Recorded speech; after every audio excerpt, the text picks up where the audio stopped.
yona eyori kandi nemerome yiwatawe ngaro kurkayo Sky TV nkaputosha ukubira program rwakana casters bazashahino bo kurengamo nababuri wa producer n'abagenyi banje kunkanyiwe ntubato ready to go mwe bari mnonga yimwata hengari indeed n'ibintu bingi byo muihanga kunkanka bajya mu turonda mu twabasa tubani yo twatawe nteka cyo kubanza cyabyona neighbors tubari mu mbera nungi kandi neighbor yaba inatero rwari ukigumire kubyama ntuje kureba ubo rwaro ruri wa neighbor ruinaka kwateri to kuturya kuka Kenya kwekaragasa n'ukugenda mu misho ahabwa batakwiza nabyo umumpindira ho y'imishoro mwe kujongera nangwa tembo kunka mingi kujongera yebyo price yo mugati Africa twatakwe karakasa zo mugati uko kwejara yakorasha twita umushoro mugati gwa retortaro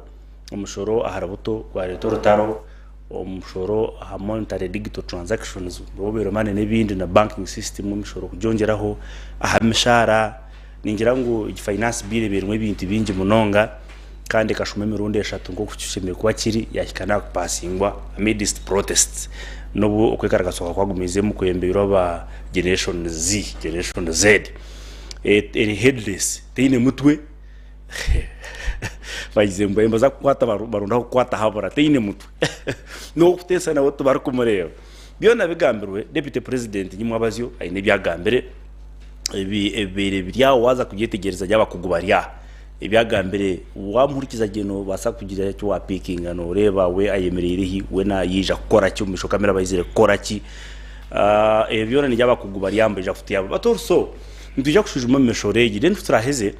tubone kureto buzare tubureta aho mu Uganda turebe kwe karakasa Kenya nukutu affectinga cy'urukwinga naki ombyo kushubura maybe even nebyo bwembeze tubasa kuteka teke byo kushubura kunu hariho umuntu uriyo naba motivated naba influenced to do something for political gain not necessarily for economical battles tukureba Kenya now abakugubarya nyopo urumuntu gwanje guri simple ninza kubaha chance baturamutse but also baheza batugambire ikibakuteka okutandikira hariya mbumweta amoni abena trending number 1 akajya munaza kuca police buze nkwebe tiri byo kubara katete niza kwika destination ya police ngo baza kutabona police post yenda kakasama police bakaba ready wano benda ho baza kuba so amoni twakushemera program ko biro gundo murundi nga amutebekana sawa program abarebi ba Sky TV n'abahurikiriza musebere kurungi amazina isgoma monero barema nzaro ya karamurana ngoma kabura town council Rwampara district beno manya Uganda y'ubulizane leta yakase Paul tukiriyo mu rutindo takarumazere screenshots haro banywano bitu bagira ngo Uganda nebi yafayo none bakemuka bebembeze bo batekateka ngo cyaro kimwe gombare mwete kurwara ora tize munywano wanyara disikuna gambara kutiza yasima ngufure tatize he murabo wawe ngashat kutiza utiza necomi cy'abarwire haciwe community yawe no boyiragine n'indwara ngo tibararware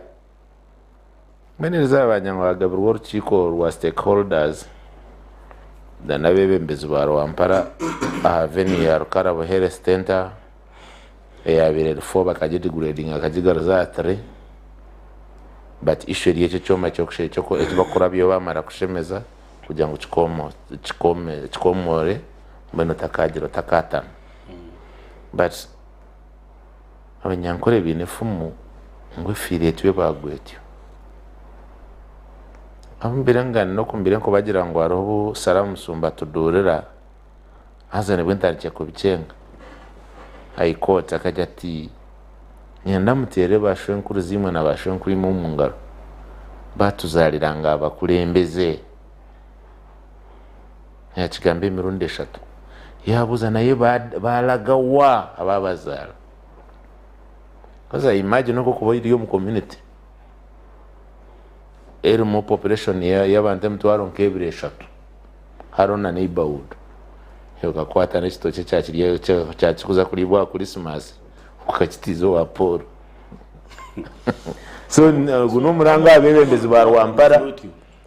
guno omuranga abebembezi ba Rwampara ngo iki cyuma nicyitagwa actually very fast. Thank you. Okay, kare ningira ngo uyobare futuramutse ndamukiya mu koko bono bwa kwatukunzire munonga so omukuru abate tukajaga Sky Nkirebeka so timuza kujya mutokejaga mu program kubera ko na Sky tokejaga uka kwakwakira retired and newcomer so abati ramutse abantu baho oyini ba legends bari yaho yari arati nashashule Simon yabataka ari bataka kugira nagamba katesa na batayi banje amazina n'umuhanzi Habati kandi from RDC Singiro currently in university lecturer from Bishop Stuart University kandi turi aba standby generator abagenera umuhozi n'intekateka yi kugira ngo ko muntu inekikundo cha president Museveni ngainare mukada kugira ngo ibi enare mukozere ukaguma ho bita sustainability form kugira ngo imyaka 40 kozurwe umujunga harimo kigabo kitwete evolution ikintu kuzare kindi twagira ngo ibi nare mukozere n'umuntu cyakubasa kubiturekeraho tutagira muduka tutwareba ngo standby generator netukora izo netekateka yiti mwe naramse abakurikiza bona kandi ngarakashaba ngo kuba wenda kuyaho bagamba ho Kenya kuko muramwa ngo basakurga ha Kenya kwataritwe abo kwa twine bingi bitubwira mwe nanisha bo muhurikiza guma hihi tukahurikiza TVG tukahurikiza programu kandi mwana wanje yanagame bya Rwampara no byo mirarize kubi kokanye nani njya muri kati berujo hati abo kana babundu bujo nabanka y'abakuru remoru njyango bato Sky TV rekabona baturikize mamweta Abata Muhanji former RDC Isingiro kandi hat lecturer Bishop Stuart University kandi twamwakira maiden appearance ampa kubera program and also Sky TV all together metaguma batakara batsira bako twashanga ngo mwaka ivuzwa twataka kushangira so twakwakira bari kuje New Sky TV John nikishimira kumanuja kare umugwenta hanya kota amti abari Sky sibire kurungi babino mukoro gwawe ntekana ngo yarogaramo gwabo mwebare muno musibire kurungi abatwiririza nabakutorora kandi cyo cyo nagira umugisa gutarwa buri cyo nanche yaringire meeting yo bugenyi bwa mwana wanje David Kasumoni ha Ajip Hotel kandi inarga muhati kasigaho ba deputy banje no makucya yaringa meeting kasanga deputy na RDC deputy chairman kusanga secretary wawe nakano amahe so nubavutangwiri so abanasigayo division IO RDC Katera Mbarara na deputy Choshabiro wa WC na abandi program bariyo bastwaro mbiso but we are almost winding up konka nanta sobora kubora hanu abo kurwa hati so akachayika meeting tu akanyombuye na nuko nabanza abo kuba twatandika kara kandi evero bino bunyinemu ka enyinemu ka kof so ka dawatini ka nkora nakachayi namazire kamya mutulirize inurkwende amatuhireho inurkwende namba John so enamba bayikwende namba je baje sinwaracu mubanyi enamba je bayi konka abaho obsasi obwa amun norora halo ibintu bitashimiye ku bantu tuzandaramo hatitwe abamwe abakudanza bero mu marwaro ga government amune byakugamba hono tukwataho no zo mu government John nati nyino mu rwire inamwe mu ICU today Mbarara Regional Faros Hospital mwishu myaka 22 ku rwo yitwa Sese yesterday Dr. Kitian wa Msemize kurga sayisatu abene hamuna mu brain tumor mu mutwe na hati akiri mu ICU ndujya kumuha munyencha ndware mu ICU mbamuto mu HDU konka gumera harfara for 3 weeks habo kugira ngo habe hataroho ICU bed air vacant kandi tubaso kusemeza umutwe bakakushikiza mu bitande bindi. So she has spent 3 weeks here. 3 weeks. So ekyome kyogo kyakugamba, I have heard about the story. Nichenda clarification. My guess, I'm just guessing. Nora Rwampara has a very huge leadership virtue. And my guess is nyondo wa movement ni wenda ari mukandiko bakabye tugamba mazina. Rwampara nohora ngo kanso tuzikustama ngo RDC yakwatakawo yamugatira icyome ngumanya ngo yaterori umanya ngo bakansara ngo bayanga ngo benda kutamspeak bitaharo hata ngo akaruru kemigo ngoli yakaiho umukamoli oli yatero yasekurundi migo yagenda ngo abandi ba MP ngo bari mu district ezinde bayisimba basinga hate bitaharo Rwampara honka hati echo mechi my guess is shara bapara mtu ibugibikire mwatu my guess is mwenda kweso kubiri nangwa my guess is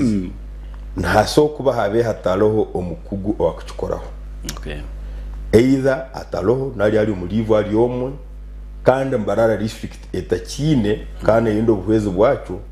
ekagira ngo mukitu yami. So I think that one is a good spirit.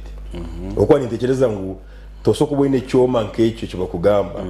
n'abajungu mu rujungu bene ngo kuba kucyetanya urujungu rwa science tinguretegereza konka toso kugira ngo kiho muri district yawe twara handi. So nicyo manisa Mbarara cyo kitaliyo kashaga Mbarara ya ruro kandi nabacyetaga kandi kuri kiri eido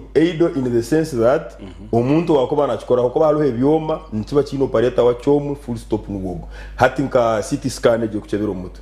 hata roho senior radiographer wa kugikozesa it can be eido somewhere for years. So kuba bagira ngo mujbe mbitu yambisize for us we have that stuff, we don't have the machine. For you have the machine, you don't have the stuff. Mbe that one is okay. Konko barabine na ba staff bakukikora kandi bakini kandi abantu abakwenda budanza b'ingobo bariyo mukatiza hand abantu bakayiza mukagire ngo mujye Mbarara. I think that one is there. Okay, but ni jamu na pressure ni jamu tubasa kwa numukyetenga ko pressure ikiruhwaho absolutely ndoshango umuntu omwe nakyetenga umukwezo umuntu buriya turisiba abantu batanu every day mbenda same service. Absolutely. That one is okay. Mwese yajya ngo simunji gabe ya John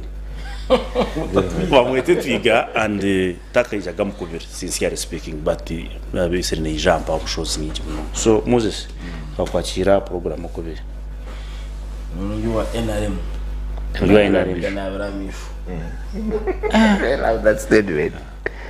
uka no kustama kunyigise ibintu bise ate nabramisho reri ya Moses headquarters no, and I'm not sure that I appear with him here every day. I have never had his headquarters. I don't know his chairman structures, right? no mabana ne bevuga mangwa abo wemba somo mu history ngita wabere ibintu tumangu hati ka headquarters za NRM katari cyane yenkukuru sate watajumbe headquarters mfiteganisa wazo mu headquarters no bona bya NRM ko na hati bakazitungire kunka yendi wa NRM na bramifu necho wachigamba twakazire twakazitunga we have a protect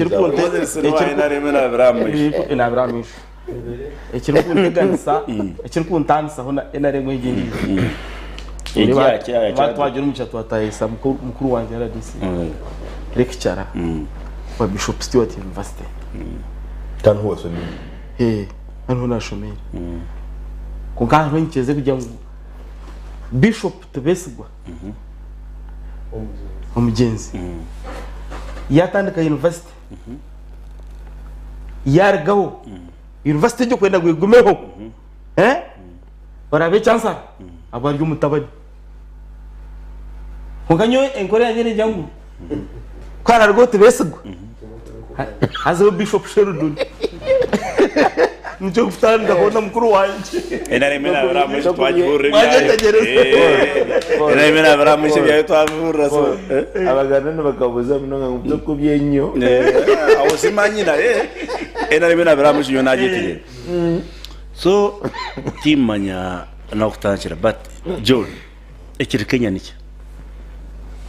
Well, thank you so much. Ekiri Kenya koso bakaintroducing a finance bill hano tuyita ndugeta appropriation bill nali wokubota jesere appropriation bill hano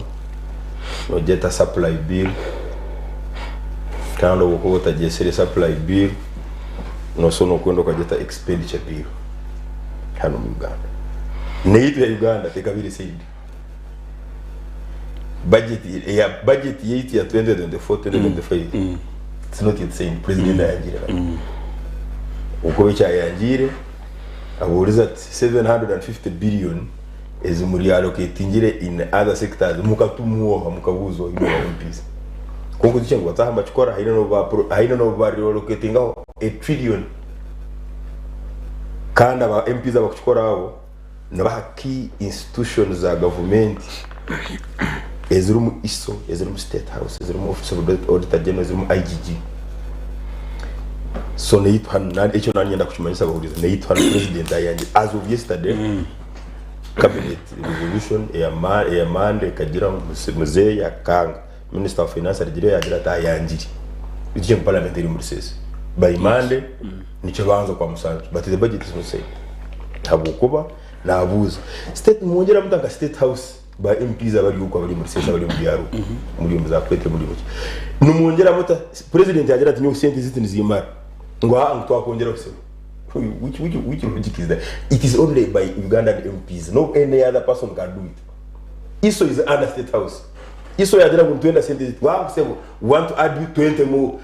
it is only in Uganda haba kugira ngo nyori budget yaje neji ngo hatsebo twakongera okubanda Kenya is so much very urban abantu bayo abenje no bachara kutura mu trading centers na habwecho no bakozesa items ezi batakukora ezikuruga ezitakuruga omumaka gabo konke ezikuruga omumakoro Uganda halo abantu owatakaliaga mugati bali uko bakasamba budongo baji eji category ya mpanywe mu trading centers na china tumbe ichure bitakulibye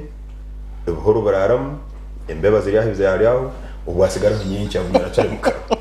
no and nani saba mu council tata how this is my time so we have and that is a huge population that can to so kugera kubogera ngo mugati wa gutamtwaliri Uganda to laugh at you they will laugh are they my brother not at all hanu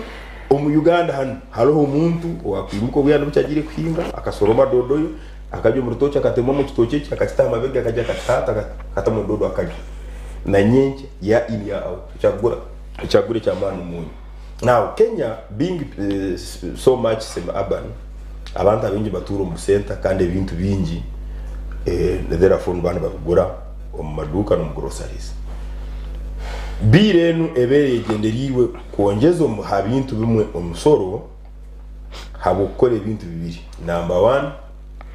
omusoro gwe bagenderire gwe no kujya kuha mutoto ya bilioni 3 na mukaga za Kenya 346 billion Kenya shillings esente zo zingana na over 10 trillion Uganda shillings habuko hati we are sente za hano za kuri around 29 or 30 so sente zo zigenderiwe kuyamba hakusasura debt number 1 but number 2 and most importantly whether ya Kenya ne misiri yabo ne nkora yabo no bakozesa muno ebijimusa hano fertilizers hali niki ebiye uwezo na uwezo I don't know ebirisa so bebiri byo okubo ebirisa ebyabo nibabiteraho bay nero proclamation government negira ngo bay twagita hati nangwa na akahunga yabo uhunga posho nayo government negiteraho bay yegira ngo hati season yeno akahunga tujya kugura tuti kukuba wabo tubaguza mu cyolo mbaguza mu sackets za kiri ibiri ngo bukurore ngana hanu ekintu cha government kurugaye kagira ngo twataho bay I think in Uganda so far it's only either vanilla na handi vanilla new government kugira ngo hati vanilla season yenu tujaguza tuti so obarigireyo bakagamba abantu bagira ngo nangwe it is too much already musoro yitwine bibi emusoro wejo habe halumu emwe abantu bakutekereza ngo iri unfair ubwo kubanza harubwo nukongera 16% yo musoro ahamugati nukongera 2.5% yo musoro aha ka ownership yes ka ownership njumanisa ngo nagura motoka njine tanasasule misoro yona but every single year I pay 2.5% of its value nko musoro kandi bitari bweno wine moto ati ngo kugira ngo wine motoka weno mu Uganda umwaka gwaho abagira ngo aha sebo leta ngo bitwa tusasura third party iyi mtwaro mukaga kasanzu ejo hata nabo kwiza wao bakagira ngo motoka yawe ni ya milioni 10 tweho ibiri nekitweka tuzo 2.5 give us to so abaganya Kenya bagira ngo kandi kanguzire misoro nguzire motoka na hasure misoro ubona ezo kusaba zaki umugati kagube guruho musoro rede umugati ugombe ni ngora siyingira 10 hata najya kugura 10 na nkaga for what emisoro aha pay as you earn kongera aha pay as you earn ndu mukozi wo musara akasara kanje ni ntunga miliyoni emo munsaraho emetwara asatu hata noenda ngo munsare almost half so abantu bagira ngo no so byatandika mpora one insider ya likinga numbers za ba legislators zone both 47 senators abakustamu mu senate for the 47 counties but also the members of the 350 so batandika hashtag ya bene trendinga ya kugira ngo call your MP muteri omugambire I don't want this please call your MP ibintu byatandika bitu byatandika ni minyeto pora bakwata yakuremesa biru hariya mu bari kuremesa biru etakayizire bafana no yes bafana no so biru ya Ruto ya insistinga ubiyamara ku insistinga biru ya gumzamu ida for first reading ida for second reading konka process za gumamo kuba process gumire like for 2 weeks very obabe bali parliament na no senate abana baikarakasa abafire bafa konka baka bata mu parliament good thing bakaba mazire kutera karuru barabya hansi ba MPs bona bakataha safely but they had voted yes already you voting akapoira kuba 195 yes out of 106 had voted no now nibe na invalid votes na parliament ya Kenya na bushe abantu babenzire kwa abstaininga babora ngo kubarakibuza baenda kubakisiro hati Obama zire akavuyo kayongera akavuyo kayongera iteka rya Kenya takutahamai yes kujya amahe kujya kuba deployed negatekwa kwandikira high court kandi cabinet secretary wa defense either asobo after that deployment asobo actually today sahemu ne dakika kama 20 high court judge yaba aliyo na inform yes today we expected the ruling on the same yes ya and then famuye no bundandi nadio meeting I was following okuba nani mukorata but ebo intano yabona yitu hano no barana bagira ngo the army KDF neso kuyamba other authorities nabataha kantu ka in times of emergency yes number 1 so ekibuzo kiri ngu ebabe balumu nuwira bakazigizigi nala nangu in some people's view kabeka kazigizigi because kubo saraho central business district ya Nairobi which headquarters so many multinational companies no are at a state of emergency but number 2 no tekwa kwa justification habwachi olino deploying amai is it because of lack of enough manpower from police nali konga banyaganda basibiri kutorora abakutorora yimini basibiri kumanya ngo ratio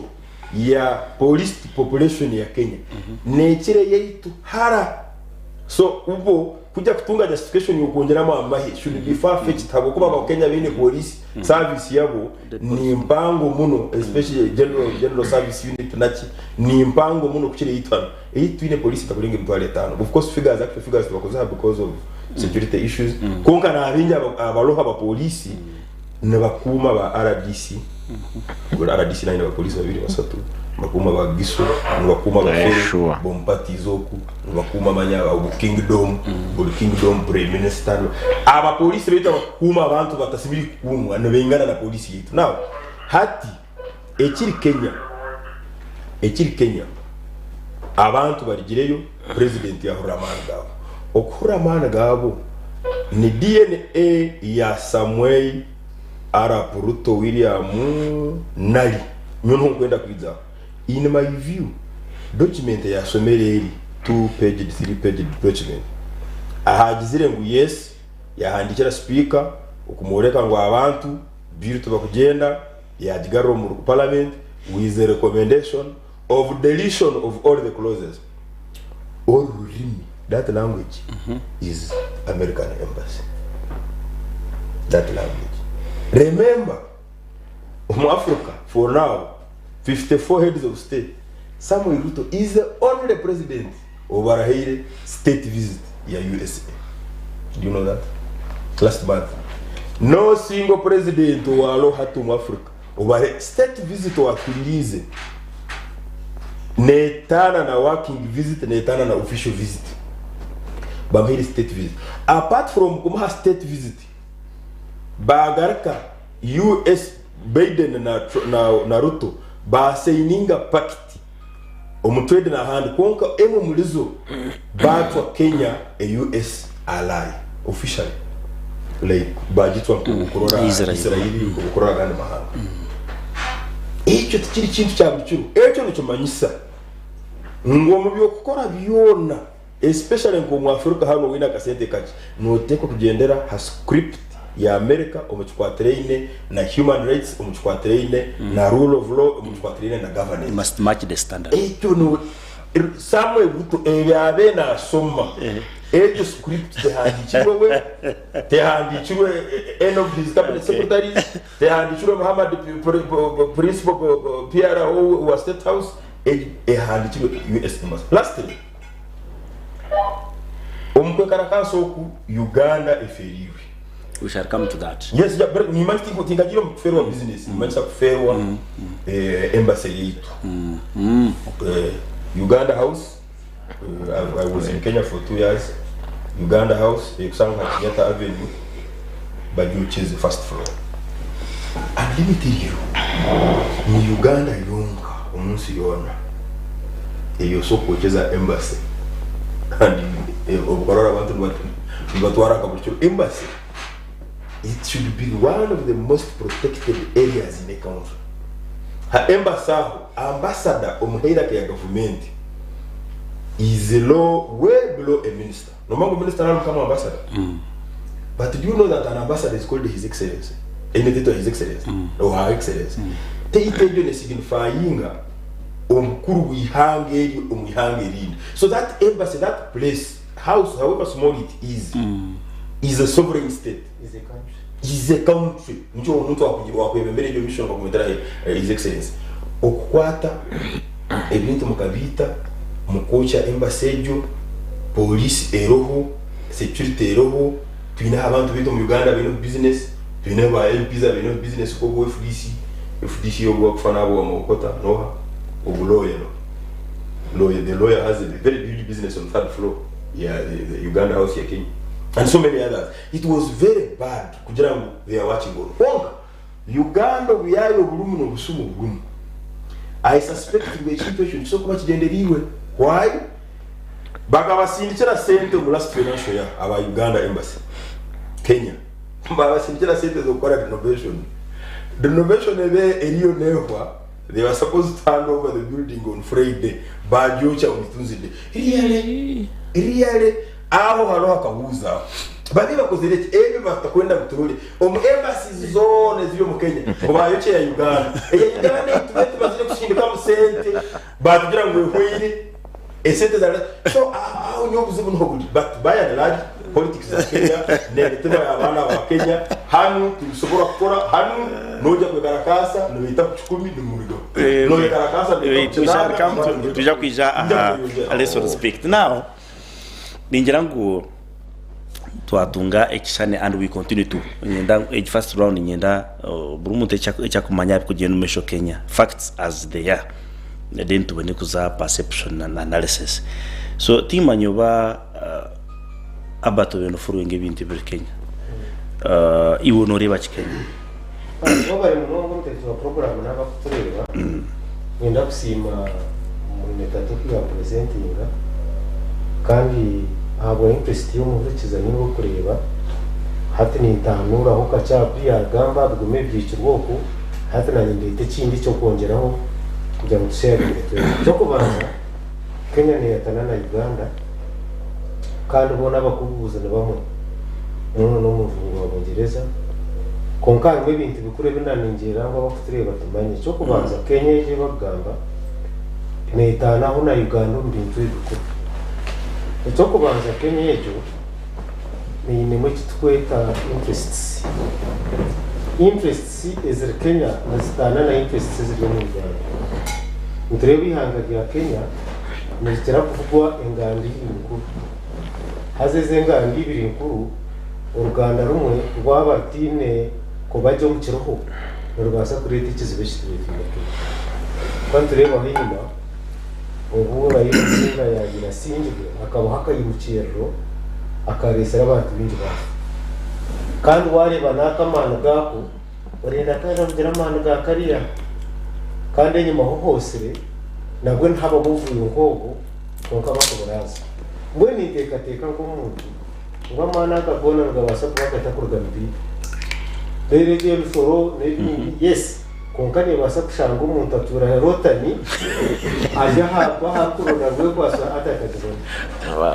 abo kuba wareba president w'inyuma ho umukuru Kenyatta naguruka nayireka tumwa barabategeshe babi hatogirishiyo ukurazo moro wa parase bwabwebi hataza ubuzo kandi tugaruka turingurizo mu kintu eki turebaho n'inyuma ho president wa Kenya hatoho today okuyatandikire arikwebembeza munonga uruhanga idini amazima ureba yasasirwa Kenya ho ngwerwe umuyibanja igarukeza harayini yo kurwuma mabanje hatwatire heteka 11 trillion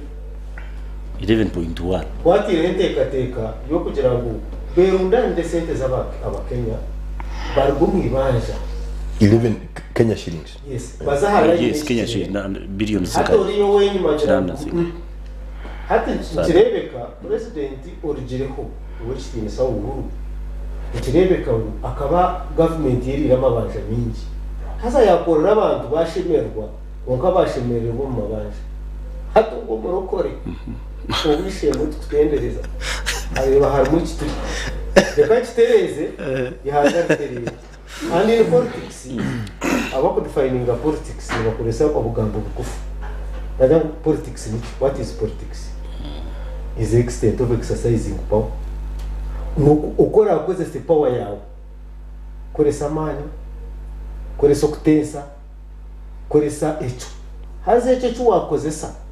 Echo cyo wakozesa nicyo tweta politics. Mwana haturuto. Wakagira ngo approach yo korra abantu mu biro by'amazuma ukagira ngo tukore ubushoro bw'ituyambe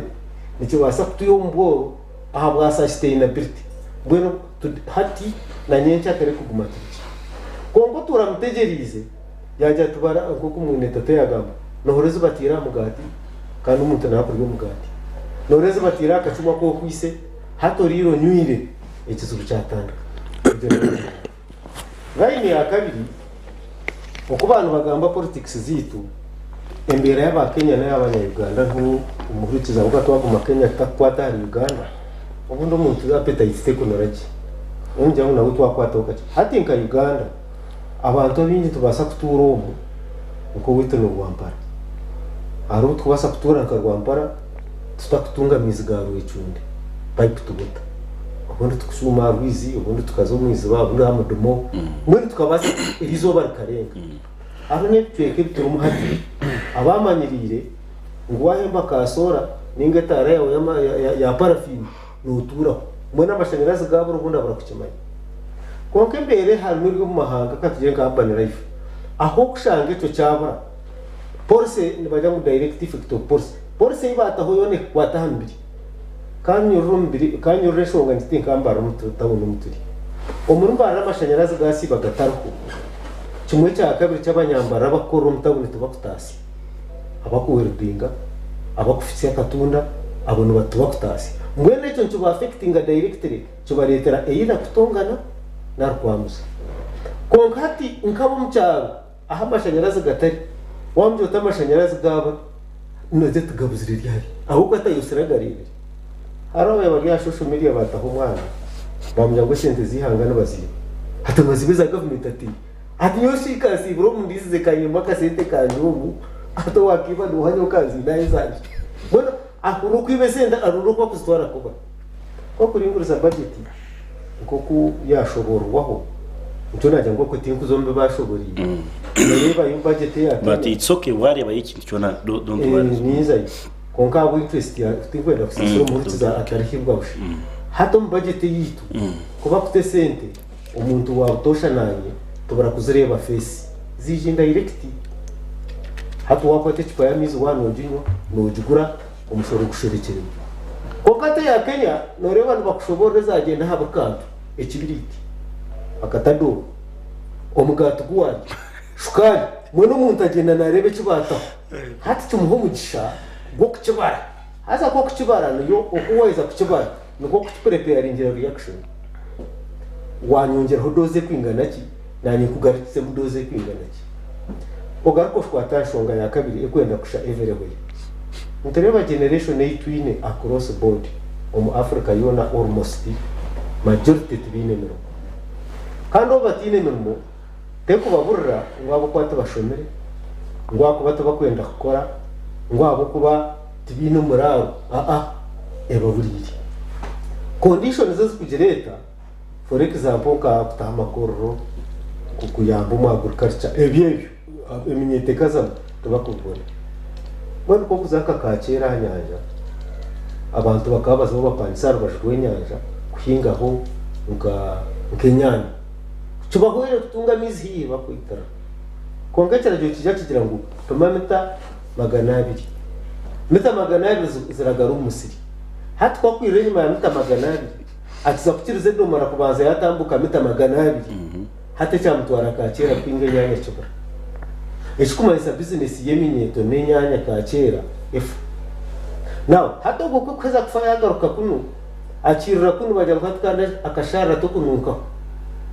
atkaze kutera amatafari amatafari gado umutarandi ati mutimbo mushenyi nguhatara esensi yo mushenyi gumire ngoriki nguza boda achika boda ngata mushoro kandi stage kutunga stage hari sente zo kushashura achu referendum yo kwesharinga agira ngo okukirana kubasa kuba kuri mbona hata ba Kenya nubatugira ngo umuntu umunyakenya wowe n'abakenya babiri wasa kora mu mugwabanya Uganda iku none they are hard working people mbona tom psychology nubagira ngo okufura mbona kutafura cyane ngo gato muntaferirwe kuyenda kugera kuferwa wamumuca yara na offroading mbona ba akenya gamana ko bakozesa okuja gukora kuri nuko rugafura okagatara mu kwesharinga obenora abana ko bakwenda umuzindara batakujya mu mpendera nyoka rije abayuganda bazo munda ku Rwanda mu parliament indwana yabeke yawe kandi basigerana kuba harabe bazasiyete batindu guterwa ko kameni ndeba bambaba nibije babugana police bwe kandi bino mu politics zezerengiraho okay mutureba amagoro Kenya yagire byaje baho ninga Uganda hagire byaje baho urukushasha munongano munyakore twine ukarashashe karare karashashe karayare urunyakore mwarcenga kugira ngo wahura turotwa kwati nuwashasha nugendo kiraki oya hati yonka Uganda twarwana aha woktuwaka manyabiyo Kenya negumane etamba konga Kenya hagira ka kwata karashashe karare ka Uganda nukareba ni manisaki abo kwa buri kintu cyone kitutungo gwiro gwinje kagenda kwa sente ngiretwa mwana akakabeka kuzo Kenya bakwesharinga nakineho direct bearing ari mashita bija kwijari cyo mwana bija kugenda kuvuga mpaho ngenda gambara abaturikiza ngwe shonga ya Kenya Kenya sovereign state binesharo binebindi konkane bitwata ha Uganda direct come that ibara mwami abata kaso Moses ubahurikiza deputy president na gamba did you kabiri unatanze iwuhurire speech yeye dakiga kazinga hiji what did you pick noreba cyahigura abakwekara ka safari but noreba cyahigura aho abe namanyisa ngo kabizire bana bahasora beyizire kujwekera abantu batosha abahasora bataye babo bakubona bona kandi bakahinduka ryara bakubona bonesa hati ndebera kimwogo deputy president abe na criticize mukamawe abe na manyisa ngo arigeraho muramu kandi ugumaze hako mushakije najya ngo ne hasora mwe no kwezo ko kwire enyonyi agituma Dubai na za America agitama $1.5 million apanyise nyonyi ko mutwara America hatogwa na hasora $1.5 million wazito muzitu ze shiringi ndo tuba turyo mu 5.5 billion mwe no muntu wakwata billioni 5 akapanyise nyonyi ku rugumu Kenya akazamerika umurtaya yo ubwo nanda kubiyango agire kujwekera bakubona bona tokchere sato ruto akargamba abiya yizere nagambira akabarga mwato bakunyiga nabatereza amabanza bagari kena manga mabaje gakaribwa bagarire agenda abarundi musente bagari hoki hakwa namazima Kenya nibaje arahama niyiguze sente mu international monetary fund GDP ya Kenya hakwa international monetary fund faso ne jangu ibaraje bintu byangora zikweguza se roni yawe takarengo guceka atana riga wa GDP ya hat Kenya yani kagana munana hato kongeze mishoro abere nageze ku puruvingira abajungu ngo amabanje gabunu basaga gashashura bamwongera gani science y'umu taxation no mahanga ga Africa ni yangu iwano y'abantu ese tumbantu bawabura kutegeka no bongenderire kwereka bari abahangwa ba America binese ine capacity ngo ine capacity ngo baguryo musingo ngoko kuri nozo mbaka bakajya muri leta cyapa kandi ariyo nashashuro mu cyayina omusoro mubakurunda yaje hango nigo mu cyayina IMF National Monetary Fund niye mutiraninga omusoro gwa Africa nugwingana n'endagano y'umuntu wabutosha nugwingana n'icyapa cy'umuntu wabutosha mu Uganda ago kwa nugo musingo go bakoreka bana baza kugeza aroni mwene wamje ngununda kunywana na America ngo wajya ngo inama no basangwe azeteri bo mushoro gwawe oyine hoki hatwiyagaruka abantu yabatandishuro nahango kandi ngo afite kamishoro naenda kuwaideninga tax base ago kuba Kenya tukwasa kutaxinga abagiga ukababasa abo kwa Kenya abo abafutegeka Kenya bakukize se tinko mu Uganda atomo mu Uganda ba politicians nabo njoko umuntu bazaka ushanga bona ngo nahandika bara uriya na yesharinga uriya nagamba ki bona nabagamba ngo umuntu agire se arire zinga $1,500,000 zigure motoke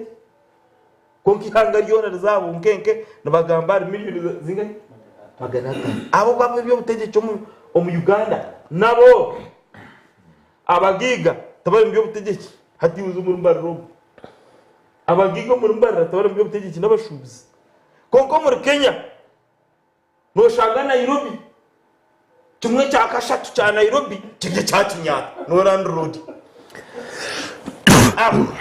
Mombasa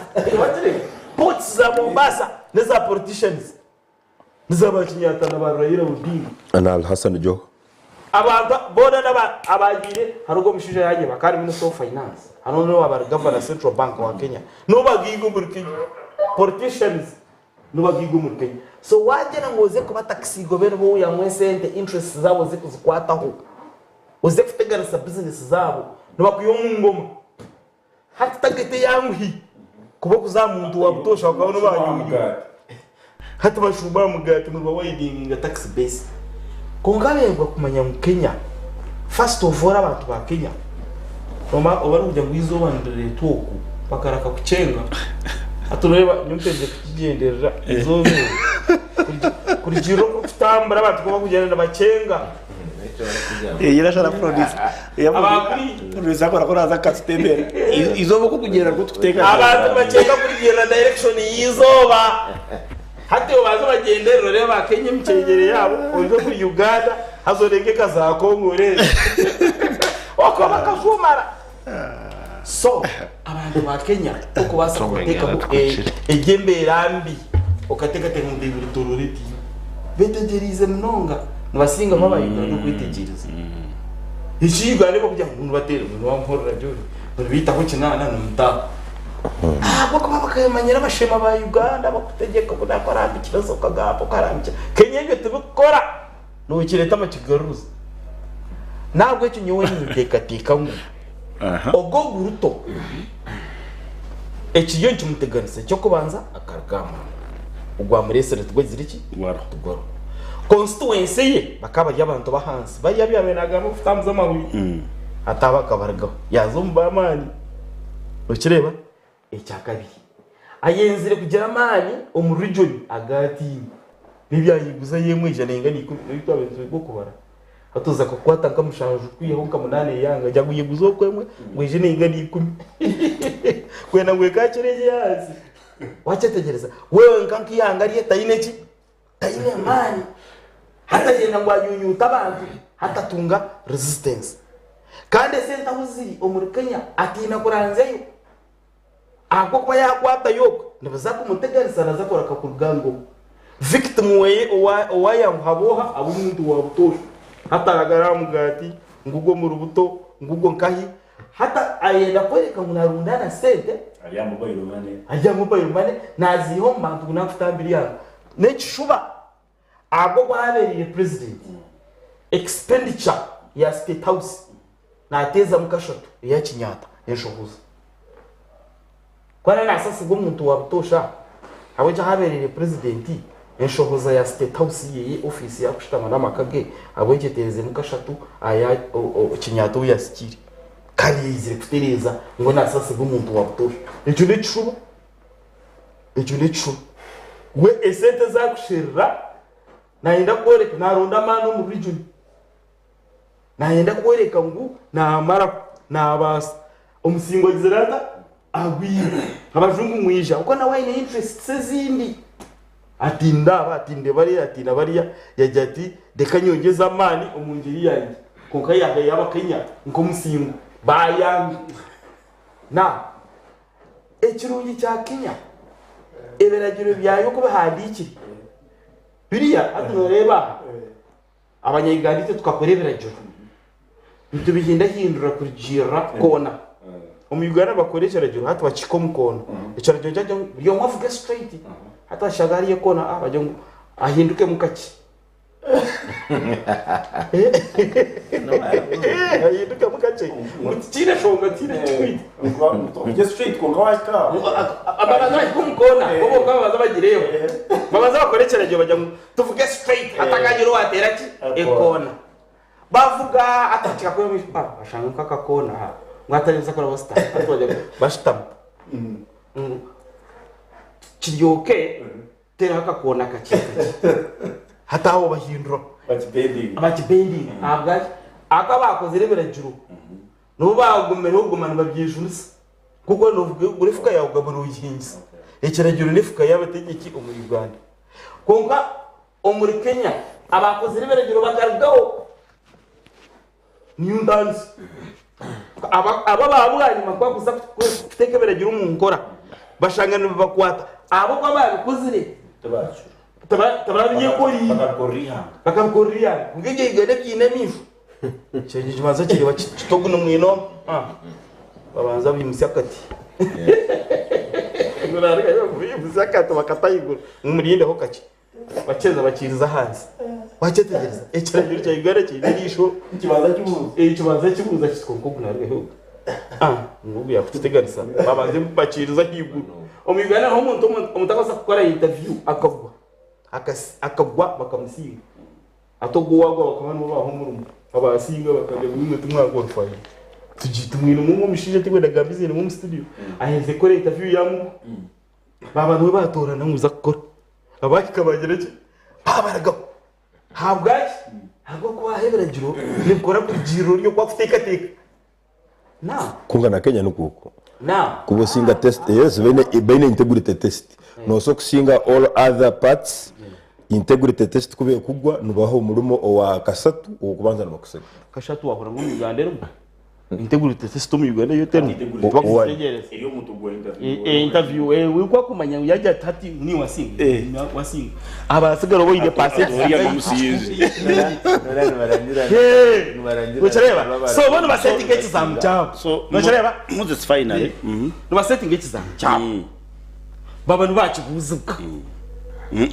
barangira results bagarika bajabuza basi bo mu Uganda cyo kireshoga twireshogere so in Kenya therefore warebe bigendo bibaho bakatangaza abanya-Uganda it is because muri Kenya ibiragiro byabo bya advance politics za Kenya zi advance na population cyo kurebera mu Uganda mtu naisha kujata to tabana n'aba UPC sabo kaba yaba UPC izo politics muri Kenya tiriyo abo Kenya irizoba Odinga nabana sindikana noha na Kibaki bakurwansa na ayisimbere na Kibaki ushanga Uhuru ayine Kibaki inchakari akarura kakurata hatu bazana mu gundo muzana ushanga kandi hati Uhuru ayine Odinga no barwana no and it is normal in Kenya as an advanced politics konka kuno yo muri Uganda politics zitu neza identity why we are still behind tukiyenyima amishogetu kakarengera amishogetu nega takakira gwizo bakufumukira ngari ikazya kakako mwazyo hariho politics aye erefa itakagira iki itakakire umuntu naje nkano yakwaine amagezi naenda kuyambia ngo wa FDC hakaro mushijomo hataka humura ukumana imanisakafu akagenda yakora interview umugenzi Yona Kanyomozi Dr. Yona Kanyomozi hata bijya bataho interview ya orabe managing director wa UEB eketa kabire umeme ekechiri UEB interview bagistamira Kanyomozi agisinga umuntu bagumwima umuntu wa UPC urorebe kandi yasinga shi ubamba kora interview tubamuzebera kuko heze kugisinga cyo baza ekeri interview with intent for you waje muhire kana nateketeka Kanyomozi naza kugira ata naza kuyagira umchambi kuyakire yaza South Africa biya yumjungu bakamweta Paul Male I've forgotten the name biya yumjungu umjungu yije abantu we aba managing director wachi wa UEB muji wa UP sataza so ati advancement omubyo butegeki ya Kenya ya higuri yaki aboko muri Kenya nuhurira omuntu nari hakansa ari Raila Odinga cyangwa nushanga ari prime minister konga kata bakayeta Bobi Wine ari besije uhurira mu prime minister abuka politics za hano zitegerizo mushana abizo bakufumukira hadi so now Amon ningira ngo ebimutwire numwenda tuyo bekirungi tobabere bikiri Kenya kiri hari to kucamo bantu biyetenganira turuko biyete abo kubandi yo nindeba emtumbi yo nindeba casualties almost magana bari yo marwaro ndiyo nindeba parliament ndiyo nindeba Uganda House Nation ndiyo ndomuru that is one ni no shutsi na security netegereza reactive ni reactionary work netegereza abana bashika street then kandi batahamuna tiagas na boti yabareka kare mwanze bikaraga sembarijo hatumwa bareka bija street kandi mwaga kama barumba ona tiagas hatimo bakwa street ubwa wabona kugihenda mwabareka bayekaraga kandi bayeka street mwabatero kandi kamaze n'ubwa wabo tumbareka so mu FDC mose beja limo seri advocating these riots kwekarakasa but ebituru kureba Kenya riya reba ibintu byo turu kwetinga mu Uganda bimutuye n'umushabaha security handling rotation ya Kenya katwe no twa retwa wabare mnonga moderator n'abatesa barugahiguru si ezibu kya Africa okutwabire tukushoma political education na history akarimo ebigambo bibiri bikwenda kushona bikubuzabuza culturalization na deculturalization piwara abarugahiguru kubashobora Kenya politics za Kenya na za Uganda za Uganda muno kungashi Kenya tandikira kwekarakasa nawe motoka za Uganda polisi zigira nakuru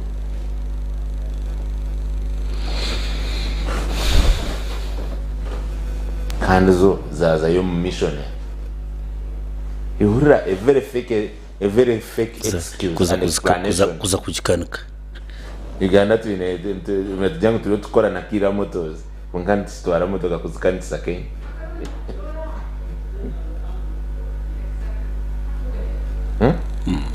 so ebimwe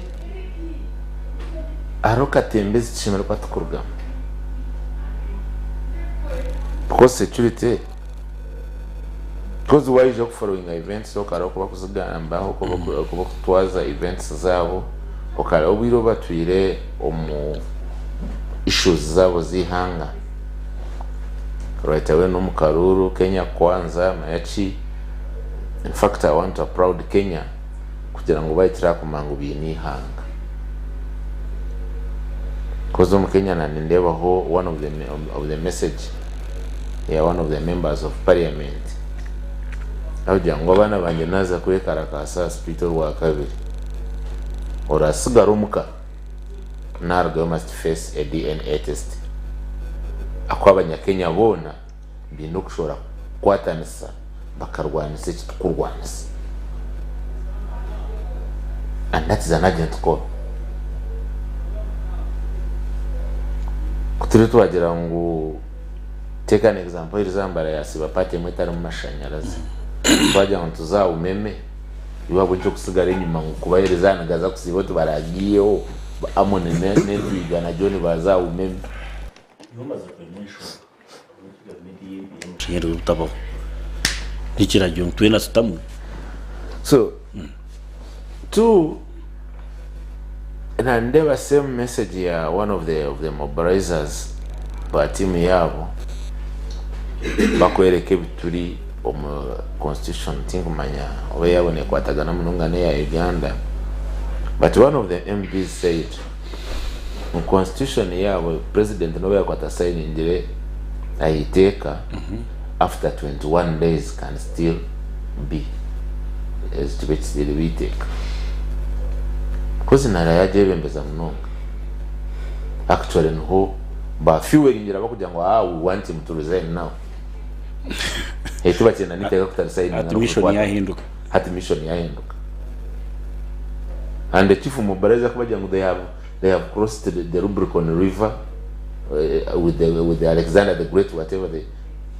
iju statement na yeri mpa. But harimu issues nyingi za Kenya of course bari abashankara bakumanya kukwata mpora bakubika cyanaga ombia fayo ngira kurugira nabi bayicherezine no bwa Daniel Arap Moi. Ruto is the first person kubora istinsa cha former excellence okashorwa president wazara president now the sitting president na kuyaho privileges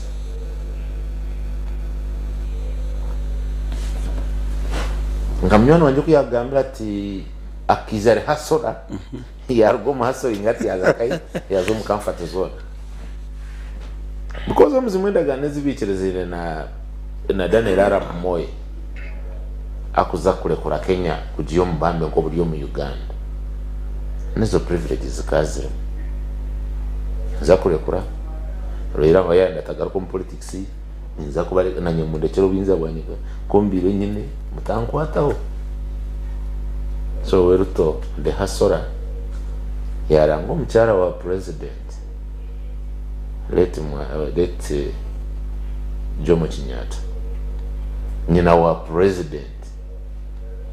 because nagamba former bana ndikakola repetition because he remains the president yagara kana uyamu yaochi yamu yao abaserikale privileges ya mchangaranya kubacho now ati umweno yebuza abebembezi ba Africa no bakora mu ibumba ki abanyankore benefumu mwanje none arakora munonge fumu umukazi takuterera wikizoberi nakijujo nikagira ki nakayija kaza so okuzomnanga on advancements Kenya is a class apart from Uganda I believe because 2017 yakatunga chance to astamana bo tuliyo mtoji kwatako meta tesata na hotel in Tororo hajamu ni mu Uganda mutiriyo musa mureno ka president na kwatanga constitution yitu muna endra ngo ajikwate but you aggressive nitwereka ngo muriyo bakoze mukora cya wenshi why are you quiet epama byatanduka kurugayo utere kiriya wakire epama byatanduka tukabatomera hotel nkuko wakuze ngo nakomana na faro tukaganirira kwao yes because nabo bakabaje mu kiko with actually abakabaje mu kiko wabo nito tuliyo muralize zitu so it was not tukuja ngo tukatukozera an organized program okay but you know Dr. Besigye worked in Kenya and the Kenyans emulating so kuba rero mutoka yayi merati ba batchika bona batero handa abantu baburi kure nakuba birebeshobora yaje ati niye nangani ngoranti uyubuza ati aba katine na bareka tine na size mujuti na ngwana akanga konka people believe in them so it's to Uganda they were like ngwimu mujamuzano it's to Uganda most people bizira bakoba bakurugama amaswa yohurira kuruga university kamangu kira ko bwiganika sports betting and when oba NRM na biramisha gambere kirunje kiroho ninge kibe kiroho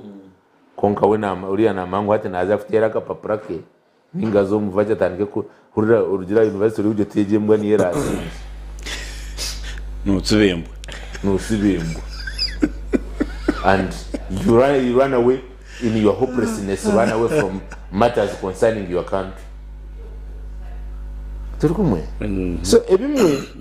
biye birabo because impero mwana yatugambira cyo yagamba kanda kacereza kunkora wa mutwe ejatati Kenya baza kushara umugati baza kushara amaji kunkataga Uganda ngate kwa yongera bakabamenya fari so okay a liberation actually nicho it is gubire guriyo muranga all over konka abantu batagwetegereza you imagining leader wa generation Z akwandikira president baraza mpango nugeta kusheka hamira na mugambira ngo twachikwisaga hati ntwendo resigning konkati ngayigana nangwe chikarabo matu chikare kabure bure kangajenga NRM na biramisha kachigabo no jagaza mutijirize mutiraza mutiraza so ntwega muchinga Uganda neza one omnanko mkwekarakasa kwa ndebere mebintu nkabibiri some MP kagira chia ya ngo they were bribed 2 million Kenya shillings to vote yes kunkabare bihangari yabo liyakira miliyoni 2 nganaga no we mwese nasa kumana mugambara bamwita ya haj nizina leti wa alo haj Omar Kampala wa akari wa UPC so kutwamburize kunkamze you call about politics so bwiro boneza hati enja ya tito bwire bwitu most people were not greedy. So it is the politics as African and Ugandan at large. Nejo greed. Yokwenda kulia bingi. Kusinga kandi chitari Kenya. So ntwega mchinga abanya Uganda. Turebere abananka all civil society organizations. hurira na timu z'aba maraya the sex workers nakugira ngo angu tubanze tuyemereze tugende tutasihanga n'abanyadini hurira this time abanyadini barugoje ngo apana ngo icyabo wafi kungati ko munyadini wayigana nkejo katigambira ngani tatwije tatafayo. Now quick one then to some breaking to tiamche full scale analysis ari Ugandan context. John security ko handling ngire rukwe ku handling riot sarkastaka hoye obunafu burinka because ndaka kumbaka to mu intelligence deputy president uri kumuruna rwatse yari to mu intelligence mu situations nkezo but na president arutiro munanga arutiro mu chief wa police IG so John umubera umubera ka security tugisubira mu statement free Kenya has got the nanka the poorest IGP who cannot make it the most incompetent situations against security ne ebeni kora ki John we bari tukashira security kimiri bone kora abanya Uganda abazungu omara kujya kusha emyaka 18 namanye ndimina natambwira amahanga mukaga abazungu yaza kutimya karna mukaga 18 nikiguma kujya mu France ukabitinga a teenager myaka 15 ukagamba na umurungu akabara kugaruka. You go to Portugal, you go to Spain, you will speak English, and English will speak Spanish kandi bahutizangana. Hano mu studio hano kuba harga hano mukanya kagera tsimama hapo umuntu namugera ati nyone bageta amunuru bari. Kandi bambira gusoma hapo. Tabajwe. Hata cyo ndimanyisaje. Ndimanyisa ngo ebintu bingi omuntu kuba tatambwire umuntu yitwa n'abanyarwanda. Nikitwanguhera kuguma ntutekereza ngo wa neighbor ni birungi umuntu na fire yaga hano wano so turi ingenda banyana umuntu ngenda ko umuntu aragira awakujya kugara Burundi lita nagambira Rwanda kukuyaterire kara kukuyakizire kara Rwanda renjayo almost buri mezi abiri and I drive my car going there ecyamande kinkorora no kuvuga distance ya kilometers 108 kuriga hali ha border kujya Kigali in 4 hours nicyo cyamande. Kigali is as any other place. The city is as small as Bushenyi in Mubombe ko buti no good, and it is as simple as that. Novuga in 1 hour you are at the border with Burundi. So abantu beine okuchera kwegombe byo wa neighbor konka no wa neighbor kutubiro bonje nahora abantu bagira ngo Kenya ngo abantu baketegereza kara abantu bagira ngo amateka gabo ngo numarunje umuno ngo no hakuba yo obwasalingwa ngo kufata bakufa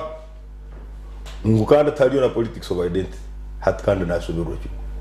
2007 here December 2008 abantu bakuringa 10,000 baka close to 1 million bakijo witwaba obudamu keri andongo chikatwara president Museveni ali mu campaign 2010 kwemera kiri andongo akabagira tsebo ebi buruka bakaho tumugaruko wani 2010 abizira 2008 nubarga nubatina akaruru kali aka reloading na chairperson wa electoral commission then akaturuka no muhanga ahabu kugira ngo abantu bagamba tegereza ngo arangirire irodi bukaba yuke 20 akarura kahwibe same thing kali akarura ka 2017 Chief Justice David Maraga akakagarikisamu no kugarikisamu mu Supreme Court. So ebintu byabona bija bisomera ahalevuki because ebintu omuntu wena agamba nsonga za Kenya nazigambaho kurungi anti party yo comparinga na Uganda hata kandi orangwa Kenya politics of identity aralo mwanya guona in Africa ogwine politics of identity number 1 is Kenya. Yes, I agree. Habukuba if you are a Kalenjin never in given you must vote a Kalenjin. If you are from Kisumu you must vote a Luo. If you are from Rift Valley no, you must vote a Chikuyu. This is known. Hata politics is hanu kandi no korora ngo besije akaja Teso asinga aja Western Nile asinga Museveni district za Cherezeri kumuta kumuho bururu bwingi omukaruru akahwiri district za Cherezeri kumuho bururu bwingi number 1 Muruto number 2 Kakumero zitali mu stand zitali mu nkorera ezakiziri ku bururu deni ujyo yongera hezezi umunamba yo bururu not in percentage so hati obunkoka ahacho kugira ngo politics over it ati kwicarandiza kimura muntu wena habo kuba in Kenya nangwa nebyo kugamba reason ngo hati tutere iki nibijya bwanyuma babanza barora iwe n'urucukuyu na ruto okwekwata na Rigathi Gachagua ensonge katali okugira ngo akana amurora to be the best deputy president akana amubuza iwe no leta ki oineki nyoka lenjini is third biggest Uruganda rwa kasatu mu bwingi iwe ori mu Kikuyu konka abakikuyu abamwe aba kingpins nka Uhuru Kenyatta ayikwasire na Raila Odinga hati nyine iwe no leta ki odiche ngo na Raila Odinga nawe akajomba Kikuyu yahaye masakarwa as is running mate nawe yahaye mu Kikuyu so nikiba kigwire kugira ngo ubo ngwe byabo buterire nangwa na constitution yabo biba kugira ngo ubo bakagikora mu constitution bari mbadira ya 2010 constitution yabo ya 2010 naye abamo baje bagire bakabara abanya Uganda okubo mukachiko akamwe akavene kajibaga haloho mu yabagira Uganda Benjamin Docha kajanga consultant 2010 konka 2010 gikora bakagikora nerego mukavuya kabiri akatuzana 80 bahindira mu baja omu gubernatorial governance baja omu bya deputy president kuba running mate wawe kandi ukabora amana go kumubinga kuri kizimo yuriyo norora is because the deputy president is not appointed by bona bakatirwa karu so if you are Uganda I can sack you today just if you kubo ntura Senegal president if you come with your fruit you can throw Senegal I can sack you so, no reasoning so throw Senegal I sack you security would have done better so nyenda kaizara security banywana banje ni nekiraniza nabo mbinge bagamba konka hansonga ejo number 1 yo kugira ngo ubu nubatukiza kwetegereza nangwa heine bakutukiza habo nsonga ibiri number 1 itu hanu ha untwine ebintu ebitakutugita Kenya yanga riona almost 58 or 60 million people heine kintu kimwe kikubagita no rimo every Kenyan can speak Swahili so omuntu hanu studio hanu no sokorga hanu in Uganda okaja hantu ukabura kusaba mezi umuntu ko batakumara byungu hata abaho kububura kwene no sabo amazing bageta bati maji Swahili watu wagamba Swahili manyise yo murimo rwabo so hata ekintu kibageta number 1 ubona abatanzania n'abanyarwanda kida kibageta somehow but number 2 abakenya habo kugira ngo bale aha cost heine ebintu ebakutukiza kimwe muri ebyo hakaiza hajayo abo businge bwaho no kubaha cost companies nyingi multinationals kuboja kuranga office za UN zirikenya kuboja kuranga office za Isuzu zirikenya regional office kuboja kuranga regional office manya za kintu kicha UN echa European Union Kenya regional capital bulchimu yaba regional becha batoko ba namba tuba amaro wira windi batali mu ndaro zona hanu entaro is the order of the day RRA sibwe ADF sibwe bitwalizehi nentwige sayina kubaenda na rangira na natandika ribu group omukenya at least barwene biona ebito bikabiro politics zabo tuzine difference pango na hanu kugira ngo ubo nubere fumuno as recent as 1998 bakatera mude mulolongo election ya rapumo yogo yana agambo bakatera karuru ko mugongo aka president katali kitwa ka RC1 ito hanu tukatero RC1 abakazi bakakatera ka president same president akakwato yabera vice president ya muhaho ya muho minister of education NC agenda mu biso kandi inite tukora hano president akiho umuntu umwe akarwa kapable ya muhaho speaker ya muho ambassador same things so umuntu wagira ngo ubo batusigire muno mbasoko bamba tusegambye sente kandi reasons nazo ziroho konka kugira ngo batukira okwetegereza na hapana ubo ekikubakozesa muno if you are in Nairobi Omukenya na agenda na ngo mujungu speed chap hanu umurumbarara umuntu naraga cyuruhura ari mu motoka apakinga ahai hoteli atahigwe kazahi apakingire ayo narora nabuza hoteli atahigwe costensi nacyungesha gwe bali hanaka Kenya tubiyo wiza ukuri chakuleta ugenda so area security ningira ngo nyowe umukororo kwanje security ehandle ingire nsonga enu ubundi hine kibenshi buramu umbe bene buramu ekali ensonga yo kwanda ratinga ababene bebembera abana ababene bebembera team zezo ameso mingi bagata politicians konka politicians bakana bakora back door engagements abana baba fronting hata abana bamu because first like 2 weeks ago bakabanza bakwata like 6 of them they kidnapped them of course kidnapped mchukozesa hagukuba Martha Koome chief justice wabo akargaye nico kigambo cyekoze hato bamazire kubakwata ihanga ryargayo abantu bagira ngo report says twine abari arrested abari injured abari kid nabari kidnapped yes ubwo abari kidnapped abo bakabuzwa tubarete umukuti tubaretwa now security ensobi eyabeiremu ekairi obutatunga intelligence kumara kandi intelligence ejo nayo ni intekereza ngo kuri yabere tiro president nora president wako bari civilian heine hakutesera ninka kuba mutunga president ali muzanu mpira nka George Weah wabera libiri umuntu wena expertise na achara kutayi concentration nyingi kushira hana president Museveni hano eine natural gift emwe kugira ngo numuhekera numusirikare omiti ya security na batamu nico korora we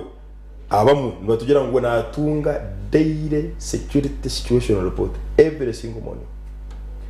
Every security chief must brief him ihangare ari mu ihangare hiri hanga. So Kenyatta Raila Samoei Ruto I just don't know, but for regarding Gachagua deputy president aweine kubigamba habukuba nawe engoma na agenda. That's number 1. Nawe ine career engoma na agenda kandi na yorora ngo amazire kutunga base number 1 ya hakurugo muri Rift Valley. Base number 2 na wongo position agaturamu ubira burengwa ine abantu. Number 3 na amanya ngiteka ndegera 2 terms zin kire haruwe kumeginga sho wangu ya kore kusweki hebe chona either kusucceedingo wabo linkambe tunoine bize bingi kuba mwe kwata umuntu nengoma no sobuta gitunga so naenda mkuritsezinja kuba karora ngo uruto nawe obuya kuritsezinjira mu kamao yatunga samumeye ya singa ebigambo bya ruto bana bagamba hano ndida kabikozesa echa hasla necha campaign za habe yaja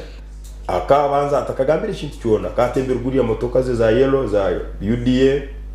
agumana agambira abantu atekinda akora mu kigali cyemo agira ati bottom up abantu bona bari mu kizanano ubunko babimba kora ngo approach and bottom up kuko babera leta bivuzin kandi bere up bottom so ahimbire mu hati that one is a mistake konka kibere kandi kizibu muno nicyo kwenda kumaliza nacho it was a very grave mistake for him to recall this bill. Why? Of course, within 21 days it can become law. It can only become law if the speaker kuba ayanga kuichiriza ebaruha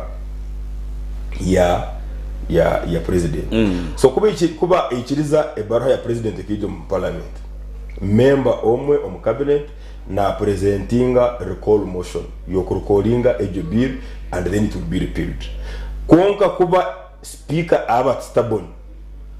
ngati ko Uganda ko kwasirikira ba MPs mu recess akasindika parliament mu recess akajira tananyo wanjob because no African country apart from Lesotho, apart from Botswana, apart from Morocco, no president, no head of state has veto powers. This is not Poland, this is not Russia. Ngo parliament msokutensa mwatensa nyo head of state njira dai mwatensa byona tinko byenda even in Uganda here you must consult. So president ebyagambire no bwabena agamba habeireho ka gap no so tinyoncho nani kugambira ngo rimero ndwa British embassy nali US embassy watch cabinet eyabena agamba nayo bwabena addressinga obwagizira ta have recalled this bill batero munga. Did you see? Kan matero mungaro kandi ganjira mu maka cabinet ni mu mali sirite karo. Yagira ta number 2 ati ninja kusara budget ya state house ninja tinguja gora motoka yono mu state house batero mungaro. Hati ba minister bawo kubugiro tinguja gora motoka. Bakatero mungaro. Nikimanyisa ngo umuntu amuri gora motoka kimenche bakora kubi. Oti ninja kusara budget yanjye bakatero mungaro. aba minister the cabinet secretary no show addressing protesters abena show addressing protesters adena achaga batero mungaro adisi wana barafu ngo batero mungaro kaningira ngo ni mu your own resolution mutahai so Ruto na so kubagiye mbyo kwedarabya ebyo kujya America bikora ki bikwenda kuba super power konka Hans I think he's losing the grip somehow. Ntakizire wa Moses kuntwara kureba ubuzare bwa America ku shapinga Kenya no ne twiki ekutupinga yo now Albert ningira mukatso mu Uganda ntferwa kikwingana ki ezishoga zone zere Kenya Uganda ntferwa kikwingana ki namazima ntferwa cyango katugire ngo musamari konka mu bintu bikurebe nani ndeba ngo watahubwire kureba TV y'abamanye ejo kubanza aba Kenya nko twatwagambire watwaje ibintu akantu kenganda kandi kashoborwa konka bareba aba Kenya bakora tumye ndeba ngo kweho amaso twita disparese kandi disparese yabo ni historical wakatwanzureba ka wabanturebe twita politics of Africa politics of Africa tukantureba ngo ukugaruka inyuma ningo itambikono ry'etunguka ya Africa akarebuzo biro bakurebera umuhugu slave trade niye kureta kuzinga ya Africa ninga shi colonialism ko kuringuruzo mu nda ya stage ushanga mu Kenya ihanga aba colonizing bakabagumiza munonga ukukira ba colonizing Uganda abitu bakaba bari bintu baronda za kopa konka twashire Kenya wareba batorine Kenya Highlands umwanya kwa bigurumu ukushingo kubiri bashaka bakutwara ko hato wa Kenya wenyine original yasigara rinkachi barama hato kubachi barama cyamburetera kuri mu hardship gumiri nobo kuringuza history ngiyo mu Uganda kuno wareba kakara moja kubahirize kubanyigo kuba abanyigire yaba national park abatura nenyamisho na character y'umukara moja buri dakika naenda kwiruka nora mwina wild because mbera natura necuncu ambwe nembereye hati na negeje kwimura bakenya ko babati hati tugaraka twashumenye matwashanga iki cya Ruto kuzake za America nuko nkireba kandi nkireba angwe ndifu na nabare bene baterera engaro Ruto yagamba gutuyaho umushoro ya inake senze bakatera umunga bari yabunke bene bagira ngo hakire motoka egende arawese zirge tukasigaza obusingi abo kweberagira bya Kenya bo ni teka ngo biri imagination tebara practical abo kango mu Kenya kwinguza kiragira ngo haza kwingura aho kwaragira ngo amahiga yijega zo mutabuniga yambe ubanzo zo mu rukiko uze kubuza nako umuramuzi yatwa muki wabitizo kabireto mu Uganda aba bashija babashitamye harwaje ubu mukana benda kutambura kuzo mu State House waza kushita mu rukiko rwako 1 million match ni baba bakushangira umuka hataha habamo practical no bakwata bagahurura ko bikutagata aba Kenya bakigwe mu imagination abo kuba president wa Uganda ayinorosa kuchoma kongo wa Kenya nabariyo nacwera mwaha deputy acwera muhari kongo hato ho mu Uganda president yatatishitinku cyenda no kugireka ekagira abanyene ekabashatu hate cyo tukizikira fact na bashatu bunga Kenya buri muri musta buri head buri station kamwe yibuza atebyo ni ko kuringuzo mu kigambo bajya mwihanga ritungukire neryo no rutunguka erya ikarwagati iki kigambo ni kigambo cya farati buri muntu akikwati ninga waza kushanga mwene katugire ngo American bajya ngo itungukire okutunguka kimayisa systems nizo ziriho zikora ibintu because ziriho akutore no kuyorto nanga president wa Biden ukamuya utude uri zo urukutekaho takuhindura America because systems ziriho nizo zikuvuga but in African setting to international interests hati ngikiri Kenya echa Kenya Ruto kumweta katunga okitimu sakutaya ya America yenda gambira bakutureba enteka tekanje nirebe kindi nireba ngo China ya advance ngire murongo Africa mu business yatwara business mu Africa yatamu mukono muhango hata America yini kuronda style era atamu Africa kandi Kenya ne target eri very well strategic wabo ine Kenya okatasya mu America kata mu interest zayo kata mbese kata mu bye kwenda uko kweriyo netaha nzo bakimayise ine capacity ine ability ine skill ine uburyo kubasa kuja kumega Kenya sore Tanzania kamega Uganda kadi mu interest zayo so okwisha kwa bari yakuteho mu Kenya ti human rights zonga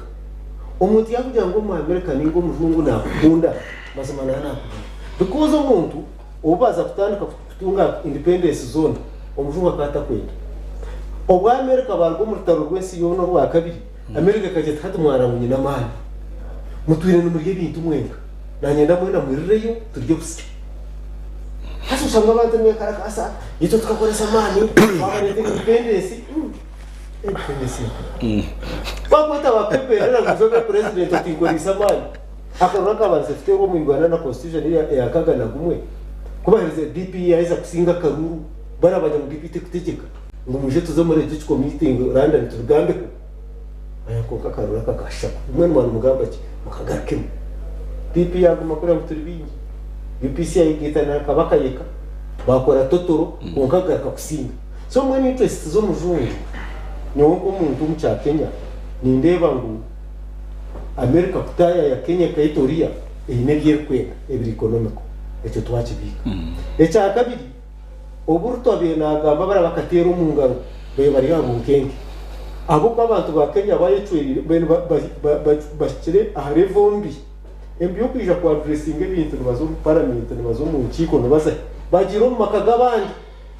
ohora ngo mu MPX batahirenje yene benda kugishenya hati yaba ari hano bare bajya ngo tuyahabisho yego bandi narawe siri muswara kaciri hati bwo hano musara mjana twabisarama mazima kagerete nortoji hati ntibacho mayisa baye bari habunke mwende sebo watu tandara beka hakiro mushorerere byona birere tusakazoboramo mwene logic sense yo kutesa ashahe ejo habwanje indango bebatacecwera abana babatiraninga president tachiragira ngo barigireyo nibatekwa kugira bayibuzaho nabo bayibuzaho bino sorte tuba kugira ngo mudumira nakunda because nka Uganda setting negira ngo today ngato kundi kugamba president no randangira tuwabaka vice president mbana sigara kuza kuvuga nakachiko ka parliament cyo yawanyitegira konka kuri yatikora uwa Uganda reda makorwa kamusango musirwe ibinyobo ngo uzokwa echakana ari musiri hati interest zina nagambe hezeze Kenya karara disiba mnyamtu akurema interest zina Kenya zina njezo kugambira kutureba even the history tells Raila Odinga na Kenyatta before early 50s 1950s late 1950s bakabara bamwe nubaza kuri independence omuzire wa Kenyatta uri okubaza kuba mutiro muchikome abajuru bamujya ngikiriza hati wazo muchome mweni wishe wa Raila hati ikirizo tubeni twatuhubwa president utubere cyo kwenda yaje atuma mutakure ku burumbe nyina w'umusiro tiko biza ejo network iri hati ejo network bano mano baroringa na impuro mwe na asasuga nyina wa president wa mwaka 15 sa na no mutabane wa mwaka nguno uri umuntu ki boka batarazire shoro zo kutwara posta line yone takarya Kenya rya boda ka barutwiri bakarihindurira muna no yamake bamugireta bumwa hati umuntu bakukhereze bakanabiri mubi birabaza kubakana musagaza baba twaka tinkufa konka katere cyake aha Mombasa baba tsobiriye bakuma patient munika kimwe cya kabiri bakakitwara umtabani ija ba president nyina wa president no muka president baba hereze bikwetengo uri aja tinga byasa ni kiri kuri uturumbi none bari kuri mwe wanyu bari katokwe yona ni ndeba ngo umuntu icyo kusima Kenya katugisime konka nyo tinkwitiriza nayo ebintu by'abasigazi bakozire none ndeba ngo kweho kandi tube batarabonka babibina bako basindika kandi uruko hagire bire Kenya none ndani biza kutarakira namunye cy'umusingira president Museveni cy'inturani musina is a directician directician umuntu urukoze ikigambo cya biology kugira ngo nuzo mukantu no tonde wako kahikaho nareba hare a predicting njo constitution yito na system zo zikora abamo batakuzikiriza ati ni banjani ko bakuyagire koresa mememe myaka eje twatungire ntaro zikurenga mwenda bakwenda kutudiswa na izina ngo akakoresha system yikurura kuri ko nakana tusanga kampani nanko go mcharo wabe akurutukire kuri akana arenga jinja ne ADF je kane tutera mwe hate byo nakubikubo umuntu agira ngo Kenya tutambure kabo bo barije namwe ni wana asesya ngwito twineteka teka ngumshija kugenda tukarebera umutabani ito tukarebera umburadi muturebera mu kigambo sustainability. How can we sustain peace? That is the question. Ababarani batera umungara barinka hamusharaba kugira ngo umusharaba bataho kora ndonyo bakutaho no barinka mbere hapito tugira urukurebe kubana bo munsi karai for example menara DCC njiro ni manya what is impunji refugee what it means wara abantu bahungira mu Uganda ni interpretation ya njenja utoko basa kunga harunze kuzahabi then kandi ababo bako ya human rights manyo bukabe bitu yoros ko muntu wena rukubanja nale tora mauna akamusambanja konka yaza kunywa mizi gura expire mizi aharukwanga ndango mbozi ne so mo bari yamba mo kutamagezi ngari ngari akanya bonire bari mama bageze bakutamena kwa kitswine niko kuba twanjere okay bwe cyasitse cyo wangambira security ya Kenya okunjire ebiri ne koraje konke imitambiko no hawo teine commando okay so twansumuka breaking Moses twarga America ba tuhereza state visit ba red carpet twashitama n'umuntu ya Biden bayito kutwa turigireyo ambajya muturiza yiningi Roviri harho buzaraho and moving forward Kenya ka forging to muhanda kora bo muyeki umurimo ecyo kubanza cyabyora katureba korofayinga gushita mu munde ya Biden oyine kumanya ngo America ekabenyine dying o East Africa hata na X oreva kwano uko ino muntu wawe nchakara umukagwe ngwasisikara atunga kazina kasema X mbena America owirwa Bill Clinton and I think George Bush bakabi ne dying ngomchangeji bakumukubya mazina regional sweetheart manya beacon of hope manya wati mwenati mshabire X echimchwire X nacho chiro kani waza kurifitera mtoki norengo eko X abushemerira ubwa X hata bazore ibintu byaka ebenga kuri abahindura bebeze we X tagerata utahinduka kwakuza kuronda cabinet akatagana runda abantu bari serious hata na ronda cabinet bivuze jeberwa kiri kiyo ubra mama kwata list ya ba minister okabura no boine PhD nkamwana wanje ukabura ureba ko umuntu akashoma ka stenography ubwo ni minister of trade wone ndijo ka shoma bya hair dressing ngono ukora amashoke gbore koku ubwo ni minister wa ICT oshuma hansi ureba investment abamwe empaparaneza na sarodi uyebuze mushijogo hata we kubuze America kweko birenenda kutenza oni noteza na president awenga maya president agira ministers hata ukiriga wahikaka kuri ya mungereza na America ugira minister yimuka ya dressing abantu barengwe cyagamba nagerata nakimwe aba president ukamenya buri kimwe mwana watinga minister wa ICT bamutwara ngo aze kwa dressing aka America backbone doctor kakora kuri se bari umusaka mwe muri muratiguma minister wa ICT wa Uganda backbone internet backbone kana kwa World Bank takubasa na raising paragraph kana kwa World Bank ukire doctor kuri se bari umusaka mwe minister wa ICT manya nabwe bari umunsi bya ICT kumanya na mahibyo kuragura yo kutere bika ma ebyo kutere bika tuna ICT na kade nawe mutezi we bikato technology bikato bazo ndeo would have been hata wene oine minister of defense ukire wamha AK47 akitera takutera pistol no amateka minister of defense senior lawyer wacha tegereza so then kana arabantu bo tiguma yame nabi I can't explain the accidents no market vendor hiyo kushanga mtu minister konka ukimureo kana ngona accident cabinet. Yes. Now, hati eshayika America rodogane na wajirata. Abura. Bachanga president ari busy. Bajya mutumentu gane na prime minister. Bashanga anganzi. Wachireba. Now, America mu gisasire. Wagira dying nateka kuba X. bagamba na Frank Tumama Mwe kwa kuboriwe. Now, hati atanarga hari individuals. Individuals. Nemene biba kugera ki? So dari ngumusi yawo kari yakankeke nabo. Ubwo ni reka mucyo atonoro X. Abantu bakumanye mukago nije takane Egende to. Kigende. Bajya America. Muyigire Kenya. Ikabantu mu Uganda Kenya namani. Na batwaza regional interest. basi utakamazire kandi uganyire ningira ngo omuhuririza witu nawe tumuyambe a benefitinge omu analysis yawe nobora wagezaho kugita hand but I'm looking at your point. X will you know it X America foreign policy ya America haroho a year institutionalized omuyihanga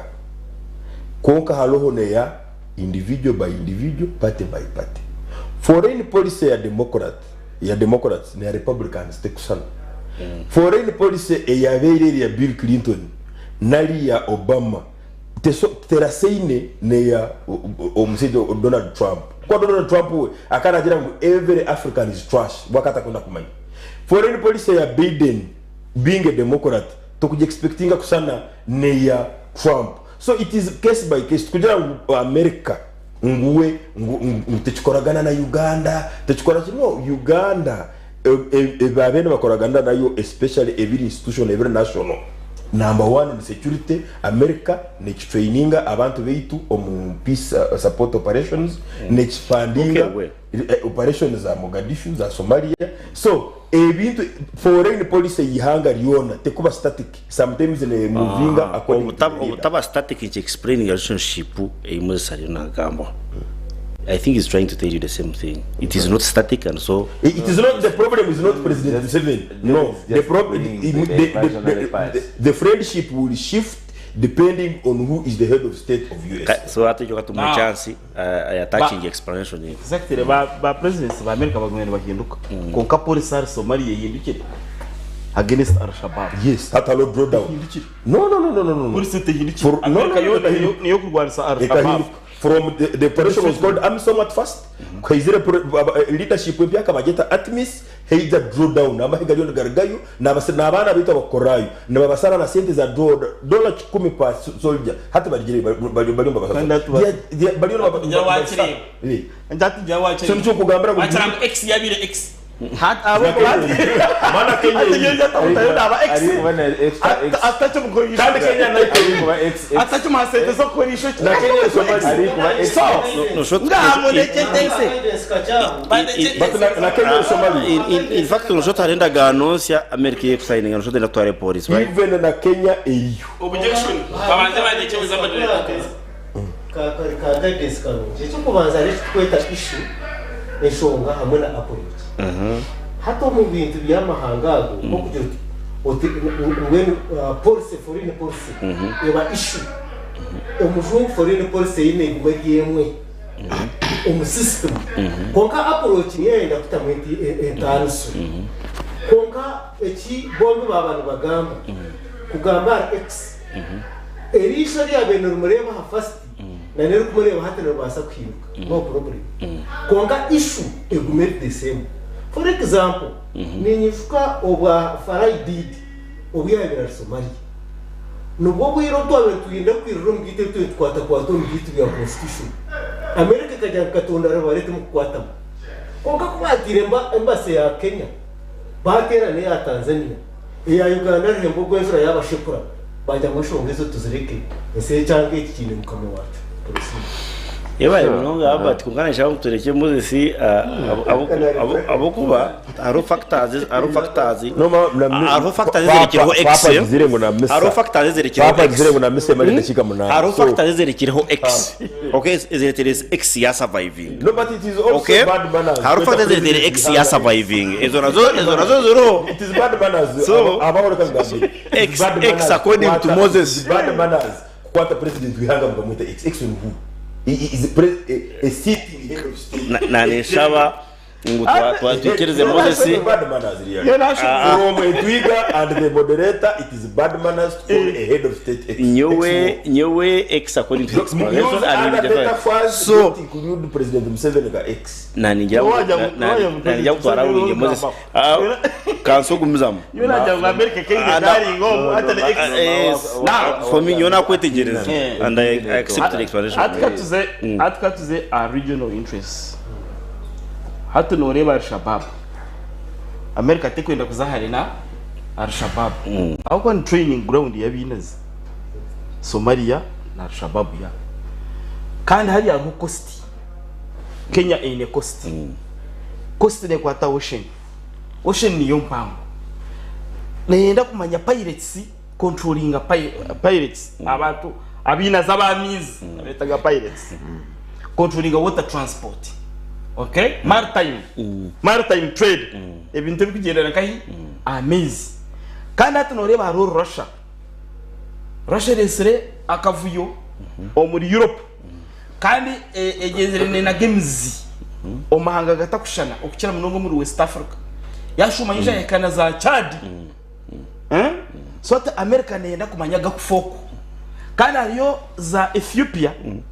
ezitahana zo ziriyo mu buvuyo hazana bukira kukwata embaju ibiri side mwenene hagirwa America indijo hagirwa ki kandi Ethiopia erihi na za Djibouti na za Somalia zone n'intambasyo then kandi tuine ku Congo yo nangwa America tekwareba mnongo abwa terrorism ukuni hariba kasusu yaki y'ubugiga no kireba ko kamwe n'abana bejunisa bahwire ki amani no amureba mutererisho bamureba no maro umuntu agwa kwimuka kujya nyina mani no omurwire baheza kumushabara umuntu yarwire munonga bakamushabara hata hurumu ya mutahamu ubu atukutahamu ine omumba mbebembezi ba Uganda okutera dance ya mpaka ki akuronjira ngo hati negasi yokora ki babana mukaganaga amyaka kina kwa hano mureba nenko niyo kayara cyangwa nageragerewe abakumba batakumurga bataga abakumba bataga bamtiye mkono kwanza yakuza ahirma mkono gwa escort arongo mutakuza jati nyina mani US kanako beza kumshaka mba wenka kota kumuga ukatoleka katesa jo bacheza kumshabara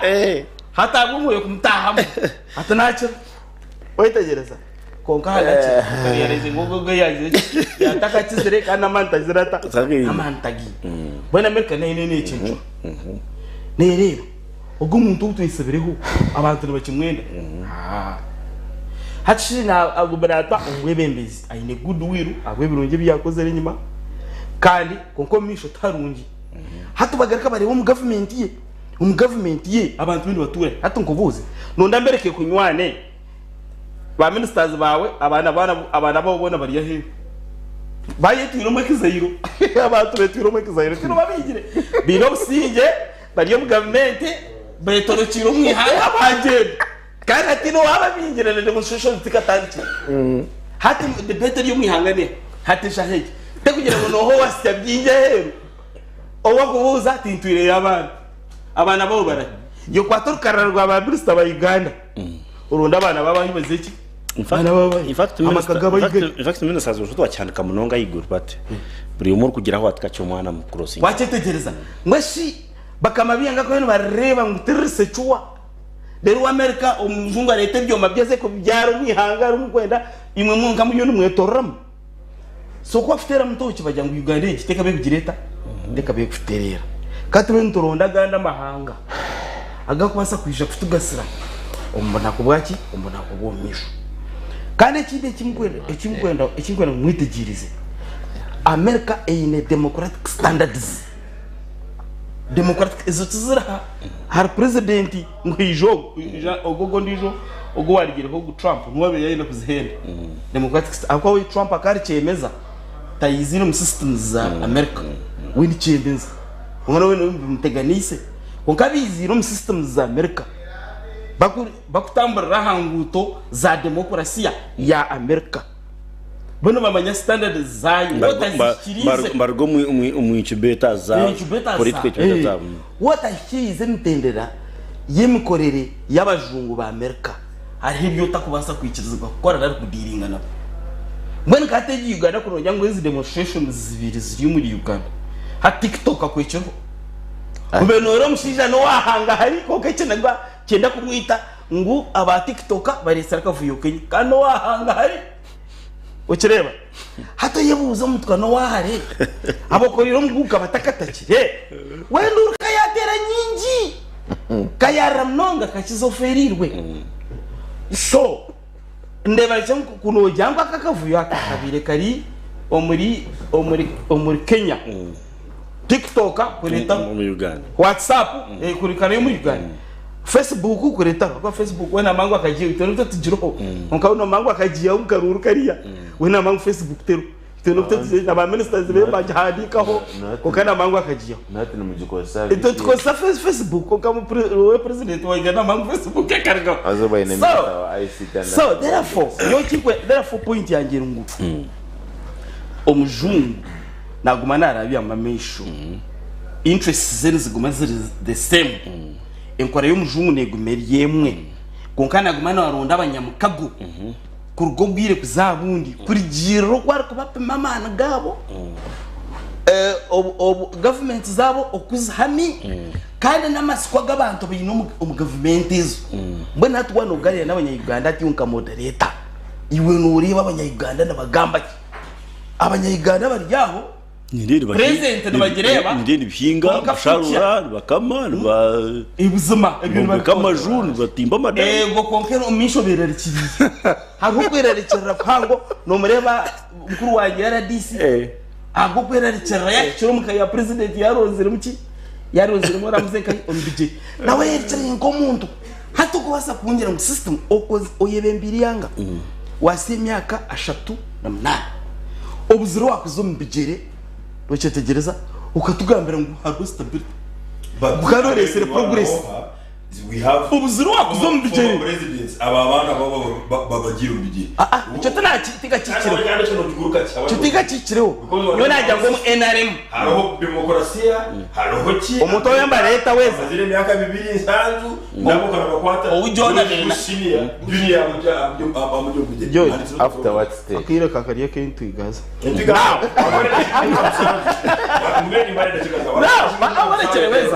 now outuriyo ntugambaho tari member wa movement nyundi yaba NRM I'm very particular NRM ine members tebine ogo wari natugambira tari member wa movement na nuriyo uyatugambira RDC nyundi yaba Uganda nateko kutegeko mwemba kugira NRM HB katityo ruling pate kugira weze kibina cyo butegeki nocere weziwe aba kugira kibina cyo butegeki kategeke myaka 28 hati kibanki sibura iwo cyo sibura abantu bori yanga bakarabya mwamishu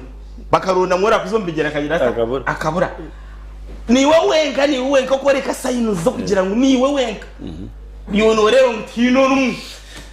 obwe bwenu bakwikirabo mwe kibino cyerembire je naro kivanga yo ntendera program now amon ntferwa ninja trade no shoti is it 60-50 to exporting like 60% of market share to exporting Kenya to importing also 50% of their products bako exporting East Africa mbazituma Uganda no shoti wareba Kenya no shoti nyasakwane banza then China ware so Kenya no roko iri important munongo mukushobora kwetu ima bose if disa bose numureta line yo kwekarakasa nkaturu yoku driving enshonga yanyi politically kanu shoto nimbano mwiteni gatufereze ibintu bingi munongo umbe bushobozi twabantu hendera program yesterday ese arabo kulete ubuso either way I don't know whether intentional or by accident and we go to a activist na itend we go tujira tukutambura ku mwa street kibuzo kuba kiguma no kibuka listen amone wazari yera goza tire bwire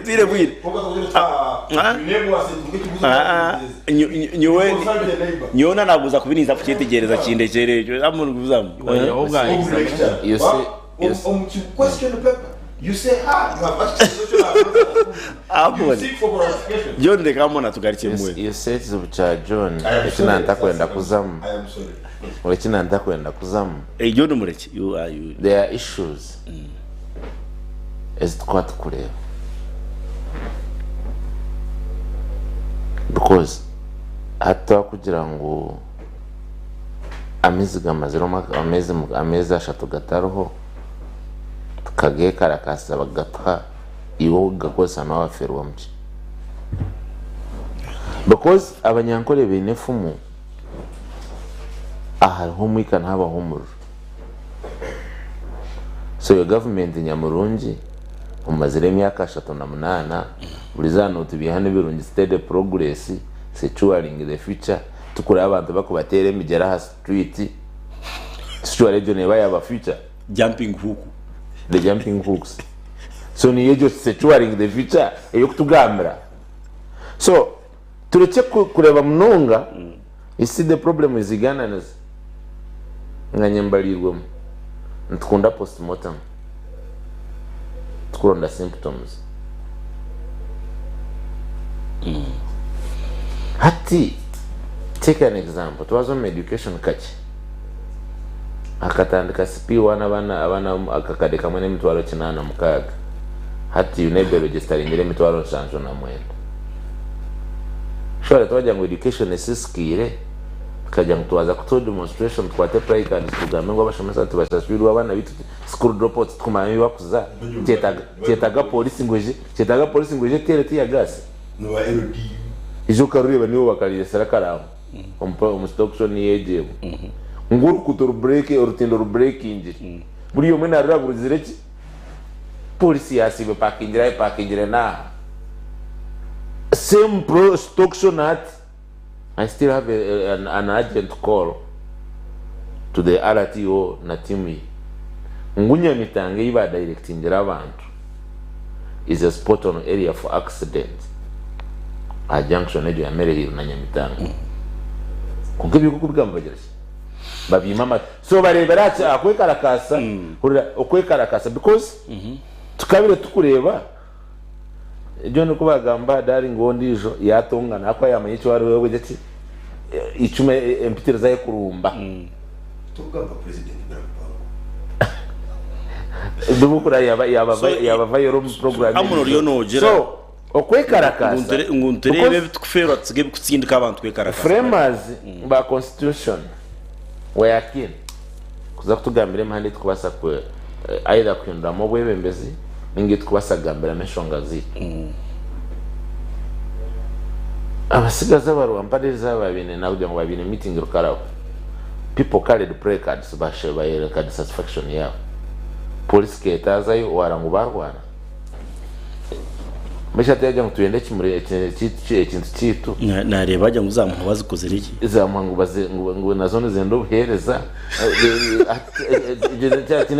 so iturebera omuyezo terms of trade okay ura iturebera omuyezo terms of trade kunkashibwe zo sente kuzikuzayo zirgayo zitirgayiwe Paulo wazitayo ozireba ekizakukolera abatari kumwe because to a leader to a government or actually not government to a regime ekwata budget yihanga ekadiria mo obutabarwa 10 omu corruption ukatubi ukakwata tiga rokamutwaro mchome sente zitu zikagwa n'ibyo tenshonga mpango kandi ndijo kuza twari topic ya mpango yesha ukakwata tigaru oba bagambire ore yasingira garo tigaru akariya billions finally one word ura finally kuna bankumarira nako nabo babw'abanyarwanda bine haba bamanye nabajye tubakibika sente accounts bazigwira umbudeya so one of the ministers kuruga side zoko bakamwibo sente mukadeya kwiyagambisirwe byamudamanya ngo abacane mukari babibire sente sibakasigira kadeya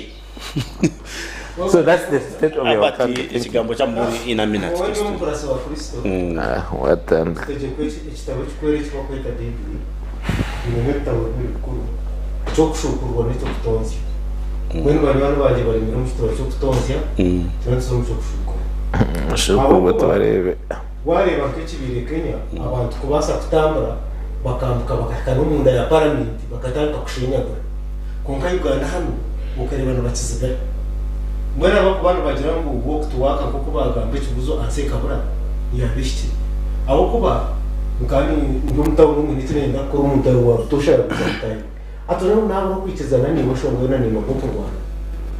noje ngo ku defire security institution mani nicyo cyokora bosh twatu mu studio umuntu bamuhakanya kakagambe biyana ndetse twateze Kamwayo. bueno mu bugufu Imwe mu ngoma yagikoze fire nze kujya. yenda kumanya ikintu kiri Kenya nikikomoro ko mu history kandi kizo mu Uganda konka Uganda hano ekizo kitu kiriho konka kiri mu corruption umuru rwengusi kandi tenaremo niyegwi nindeba nabari bakwenda kusensharinga ba commissioner obena kura leader of opposition tuwenaremo konka no nurana bamutora yakasenge ngono rwengusi bro oka government age ogonoza ko ro mutu bakubuza kada yakibina cyawe n'ababine bindi nabo bari mu ndo mu office bakurira mu mwe bari tweta we have a minute to icyo kubanza aho bisangwa is bad kugira ngo ngwebere nyankuru bebiriya ngwesi yakutugire mu kaniro nango shuba ogwe brigade atembere kuriya atkubyabira waso desi yarete kucheka mu kaniro nakuri ebibeye yo hano bikamero okwekarakaso kwingi okwa gendirwemo akwafiriwemo abantu bingi mu Uganda tuyirefenete ntwenda tumanye kakuli ahaliki hukupo kukubanza kakuli kwa 2009 September 16 kwa Buganda kwa kabiri kakuli evya wokutuwaka buko kutuwaka kushile duruso takata issues katali nyingi kwa kasatu obwa Kampala obwa Chagula kosi chabiyo witwa sese we were facing a genocide that operation had nothing to do with protesting or nalo kukarakasa nawe obwa bobo weni abanyarwanda bakishuka angude bakano bakano benda beya sukari chendere nali nguno bakano benda ngubu bakwatu bintu arrested one person ngatire tufu obwa 2009 ekizibu kikacharahi ngwa ngusebo ngukuri nabantu abandi nabanyara mutokujya ati ninjyayo akavuyo kaba so Uganda tabakwekarakasi za issues omu parliament esaha yo kubagana sente bona babagana esaha ya bibiri bya MPs buri atwaraho buri member of parliament the list paid natunga milioni nkaga bona nabazitunga tayo questioning ngo sente zikantwara nyingi ba commissioners baketera no musara gwa milioni 3 extra buri trip no beha milioni 5 kabo opposition kabo wachi buri mukoro wa MP akujaho speaker na milioni 5 nabo opposition owanere owa DP of this so ensonga zo muntu wa bulicho hanu omuntu wa bulicho hanu President Museveni ateire embera kugira ngo buri umwe akore cyakwenda asere kine mu Uganda umunyeto wabari kunuma abanyeto mbashira kubawana ngwimwe batumine mirumo mu Uganda harimo murumo wa manu tukwenda education tukwenda harimo ibintu binyumu just kuzinga kikonde ukakora ikintu umutima gwawe ukakibara umuntu mu face ngwasinga mbere $1,000 boxing you don't need anything you don't need training pero umuntu muzere gwa ngusente so niwo twigira abakutera abantu asipika Choma kachimoti heavy lifting kwati baro karnaga ukatambucha kama bakatete there are plenty of opportunities utilize them they need facilities too Moses finally just in a minute abantu bagamba nitwe bine kwegendesereza watwira hato noro bunarga kasesi omugabe we n'umumbere umushaka nanywa chai yarebe bikompara n'ibyo turo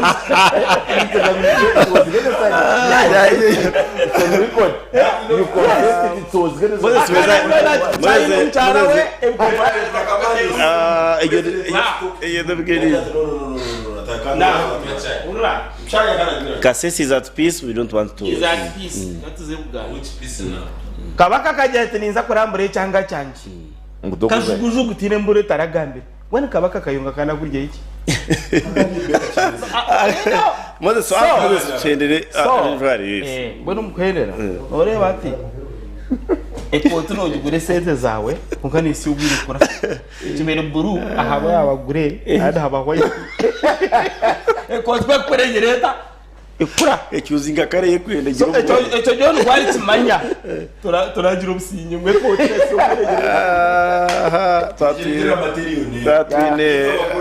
tatwine amoni no munya FDC tatwine mama abato muhanji former RDC Singiro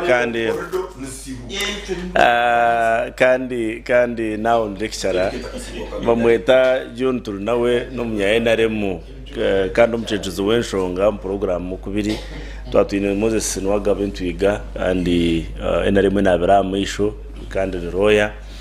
ambwenu twarara tugira ngo tuida kuro kucwa mukomera muzi ecyaracwe mu ahamahe okwenforcinga kuyamba police ecyo ntuje kutunga ninja kumanya ibyabaho twasiyam ka tushaka tu information yo but true timanye kuriya president na toninga down na cyangwa itsoke antubasaga riteke yona tugarike checking busya deputy president yararaga yesterday akoze statements zanshobera mukake nazonze tenga kugumza mwana RSS nijyango bwashesha tomorrow mukasheshe tuija kongera kutaha matafara bintu biturebe which and probably was will be coming on Saturday morning shahina nawe nija kwijana jyaho numugani ya mureba nibanyeta Paul abahoda political surgeon mwe bare munonga aba barinitwe twatane nyancha kare kuriya 99.7 ekotiye kuretwa mukara yekwenda giro bugabe nayo enyuma ya kamera mu mijob de ni mkoto room ni nyango hari mande murare n'ubusinge mukama bihereze mukucyare kwenda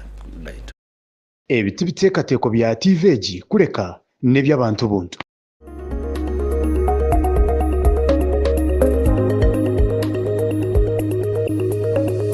Sky TV irakari abantu.